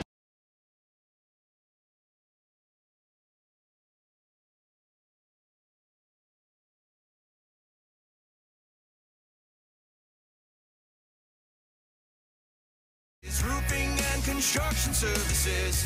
T-Spark, TSparkConstruction.com. Hurricane Michael was not kind to many of our homes and businesses. As I ride through Tallahassee, the blue tarps and missing shingles are abundantly visible. While a few missing shingles may seem like minimal damage, I assure you they are not. Leaks can occur, causing wood decay, interior damage, or mold growth within your home or business. We specialize in storm damages and insurance claims. Let us get your roof back to shedding water, not leaking water. Call us today. We can help. At T-Spark Enterprises, we conquer all peaks. Call 850-766-1340. T-Spark Enterprises, roofing and construction services.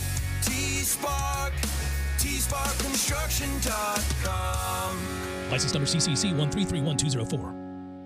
This Day in Sports brought to you by Superlube. Superlube, 19 Tallahassee area locations. Quick, convenient, no appointment necessary. This day in sports history. March 25th, 1995.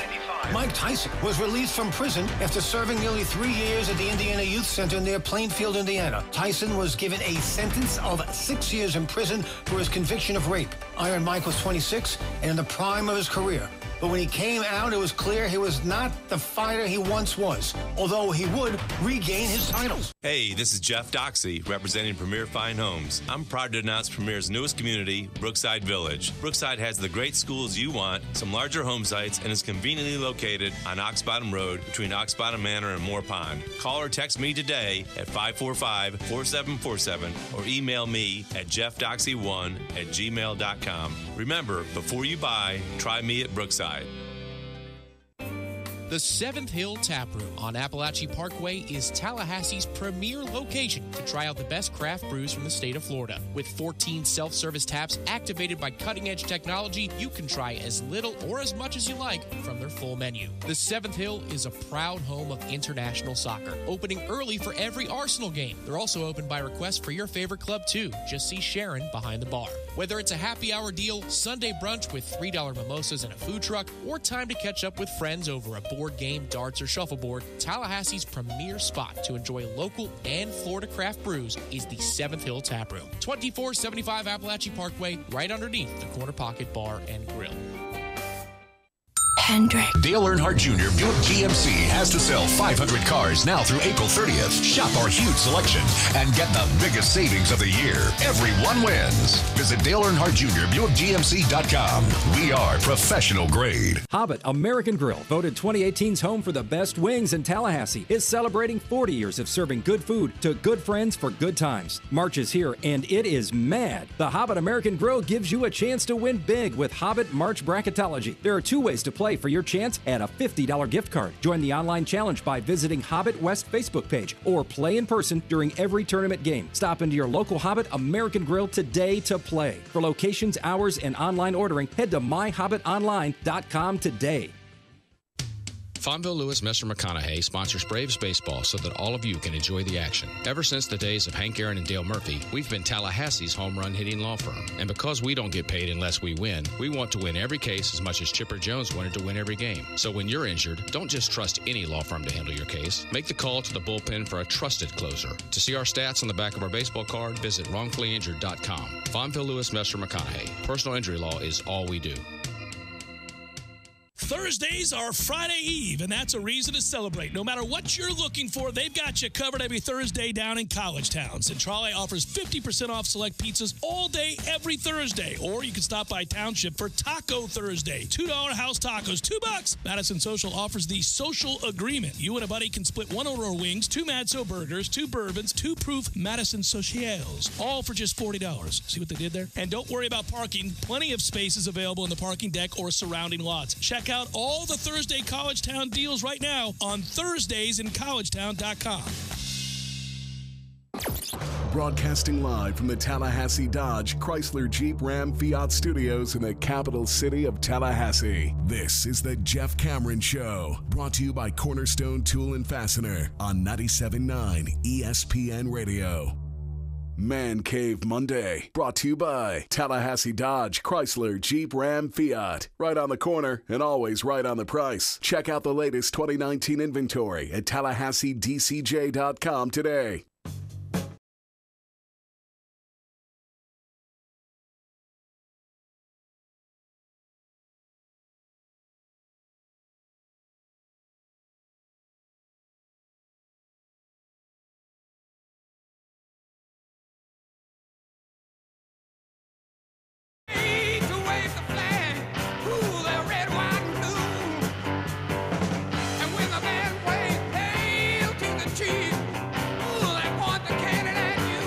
The NFL's 100th season will open with the 199th meeting between the Bears and the Packers. There have been a couple of intermittent items on the day that don't involve Florida State basketball, the NCAA tournament, and this is one of them, Rob Gronkowski's retirement, and this. The league announcing today that it would forego the traditional opening night matchup in which the Super Bowl winner hosts the first game of the season on the Thursday of Week 1.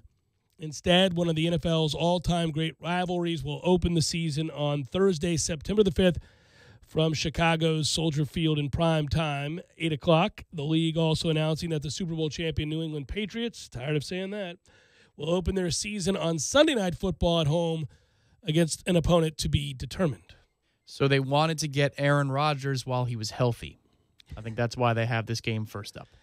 Yeah. Last season, the Packers hosted the Bears at Lambeau Field to open the 100th season of football in Green Bay. The Packers were founded before the NFL even came into existence, by the way. Those were some hardcore dudes back in the day.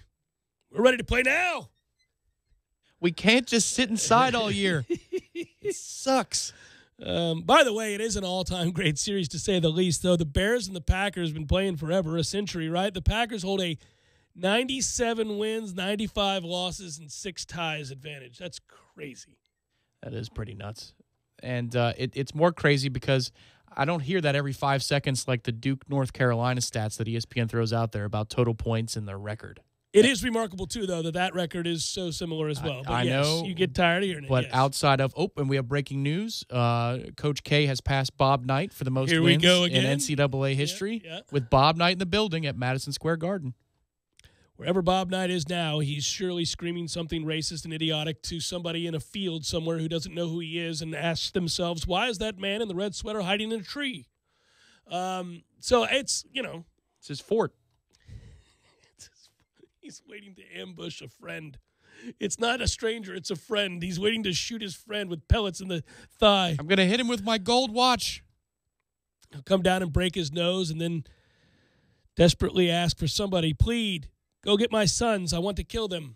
Yeah, he's crazy. This took a dark turn on a Sweet 16 Monday. It's Bob Knight. And he did break his son's nose. And he did. I mean, he's nuts. Bob's insane. Certifiable. Yeah. Man, I really wish somebody could stick a microphone in front of Bob Knight's face right now. I'd love to hear his thoughts on any number of things. I mean, just the lunacy that he'd put forth would be something to be. Is there anybody in this world you'd be more nervous about as a TV producer? I don't think Ditka's even in Bob Knight's league, and Ditka would be worrisome. No. Sometimes I have to remind myself that Bob Knight's alive. Like, it feels like Bob Knight should have died a few years ago. I mean, in just the direction he was going as a man, the kinds of things he was, Well, he still writes Christmas cards to Reese Davis. I know that much. I bet they're uncomfortable. They're like depictions of death. Thinking about you, Reese. By the way, I appreciate... I tried to get out of that, and you went right back to the darkness. Well, that's Bob there in a nutshell. You know what I appreciate? A little levity into the show here for a second. I appreciate that roughly 25 to 30 people over the weekend, both friends and people I don't know alike, right, from every corner of the country, sent me the story of the man who was seeking to lure lions to their death. He was going to ambush them after he had shot a family of baboons because he's one of these trophy hunter losers. And he had set it up, and then the lions came, this pack of pride of lions, and they found him and not the baboons, and they ate him alive. And they found his gun and little else. His head was still there, but that was about it. And I just like that so many people felt comfortable knowing that I would not only relish that, appreciate that, but rather celebrate that and likely talk about it. And they wanted to hear it. That they, too, felt that way upon reading the story. Hey, send this to Cameron. He's sure to read this. This guy deservedly died. Yeah, so we hardly have enough time to cover everything we need to cover, but they knew you would find time on a Monday with packed content. They said, he'll get this story because I know he's read it and he loves it. The veracity of it, I don't know, and that's why I held off today. That and we're busy. So I had all of these, we've been busy. I'm not 100% sure that it's accurate. But one can dream. We certainly can hope that it is indeed accurate and that loser died one of the worst deaths ever known. And I hope it is. And you guys keep doing your due diligence. Look it up. Make sure we can find that there is a shred of truth to this, if not 100% factual. You're like the annoying British narrator in The Last Samurai. Some believe he died, succumbed to his wounds. Some believe he returned to America and found the bottle. But I like to believe that this story is true. But no, I mean, I seriously, people I don't know, people I do know. I got texts, I got email, I got tweets. They're like, Cameron, check it out. Look at this guy. What a horrible death. That's awesome. And I thought, well, I don't know what that says more about me, the listenership, my friends. All it does every time is remind me, and I guess it's on the top of mind because you told me in the break, Seminole headlines airing this week. All right. I'm glad you guys got together for a Sweet 16 or are about to.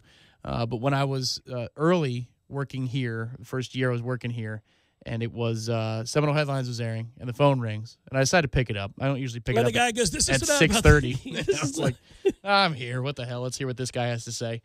And he said, "This is not about Seminoles, and this isn't about anything that's headline worthy anyway. What is this show?" Yeah, he's talking about a bear mauling a man. Yeah, I'm a little uncomfortable.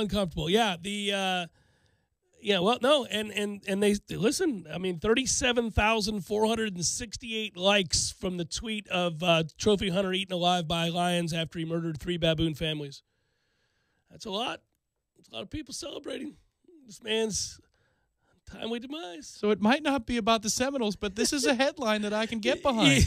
I wonder if you converted him. Sir, I'd love this to is know. a headline. This is not maybe what you were looking for, but indeed a headline. I would love to know if he is still horrified and he just never listened again, or if you converted him. Probably. I don't know.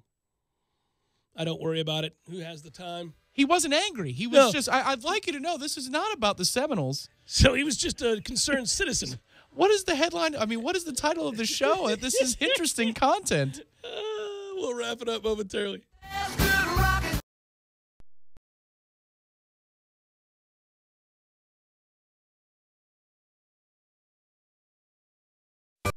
Sorry, boys, I didn't.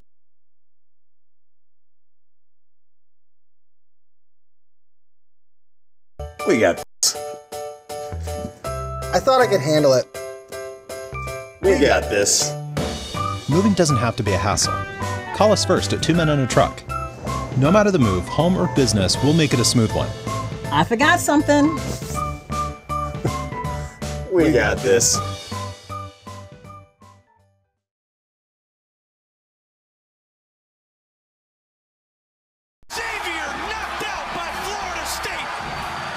Much has to offer. The NCAA Men's Basketball Tournament on 97.9 ESPN Radio is brought to you in part by Wit and Glass, Pockets Pool and Pub, and by Truck and Car Concepts.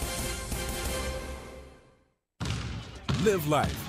Head on. Take every shot. And when it comes to tax season, go for the win with Liberty Tax. Because while you do life, we do taxes. Bounce into a Liberty Tax by February 16th and we'll give you $50 cash for filing with us. Send in a friend, and when they complete their return, we'll give you another $50. Stop by today or visit LibertyTax.com. Liberty Tax. You do life, we do taxes. Located at 2210 North Monroe Street next to Chick-fil-A. Call 597-8248. Cigars of Tally Lounge and Bar is your cigar place to relax in Tallahassee. With a brand new location at 926 North Monroe, right down from the state capitol, Cigars of Tally Lounge and Bar has a variety of amenities to offer both individuals wanting to come in and relax or a small group that wants to access their conference rooms. Cigars of Tally Lounge and Bar is the premier cigar lounge in Tallahassee. Come celebrate their grand opening April 4th from 6 to 10 p.m. Check out the largest humidor in Tallahassee and the Diamond Crown Lounge at Cigars of Tally, 926 North Monroe, just down the road from the Capitol.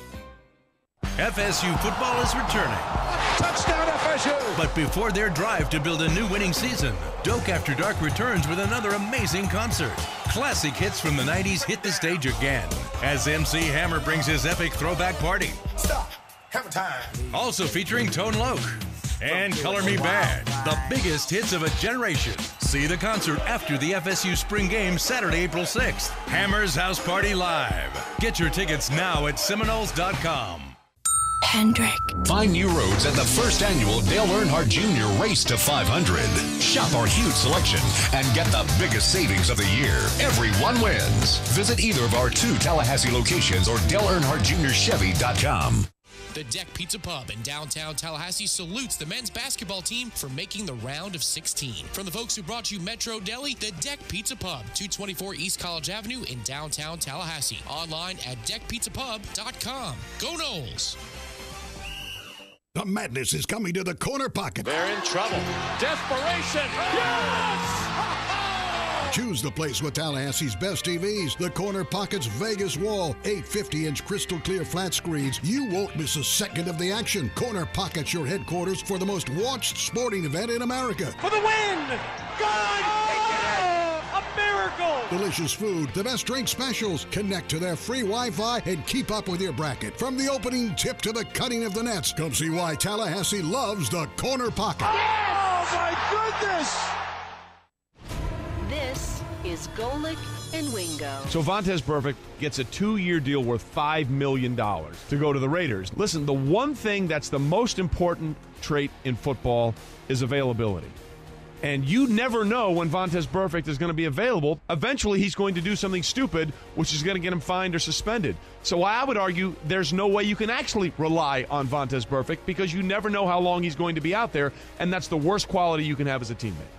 The last time Vontaze Burfict played in all 16 games in an NFL season was 2013. Is that his rookie year or second year? Second year. Yeah. That's the question. When's he going to give you that dumb penalty? Correct. And then when is he going to do something where he's not on the field at all? So you better have a good backup or a rotating system in there because you may go a few games without him. I think he's the least reliable player in all of the NFL for that very reason. Golick and Wingo, weekdays at 6 a.m. on 97.9 ESPN Radio. You're listening to The Jeff Cameron Show on 97.9 ESPN Radio.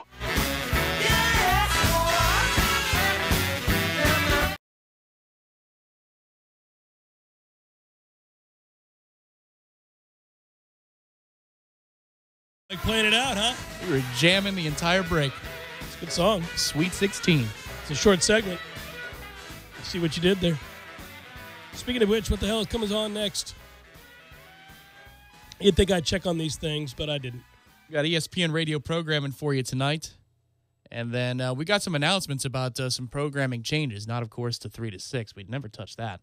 But there will be some changes taking effect next Monday, April 1st. And so stay tuned on that. Oh, that's right. I'm excited about that. Got I a forgot. couple of them. For a second, I was like, what the hell is he talking about? But then I remembered. I should probably keep in touch on these things. What are we doing? Oh, that's right. We are doing that. Hey, another reminder here while we're sending out reminders, but this is a really good cause. Join the FSU Autism Institute on Sunday, April the 7th. That's rapidly approaching, so you guys need to know about it. From 1 p.m. to 4:30 p.m., it's their third annual Kicking It for Autism Soccer Clinic in partnership with the FSU soccer team and their coaches. It's an event for all ages and abilities. Net proceeds from this event will benefit the FSU Autism Institute.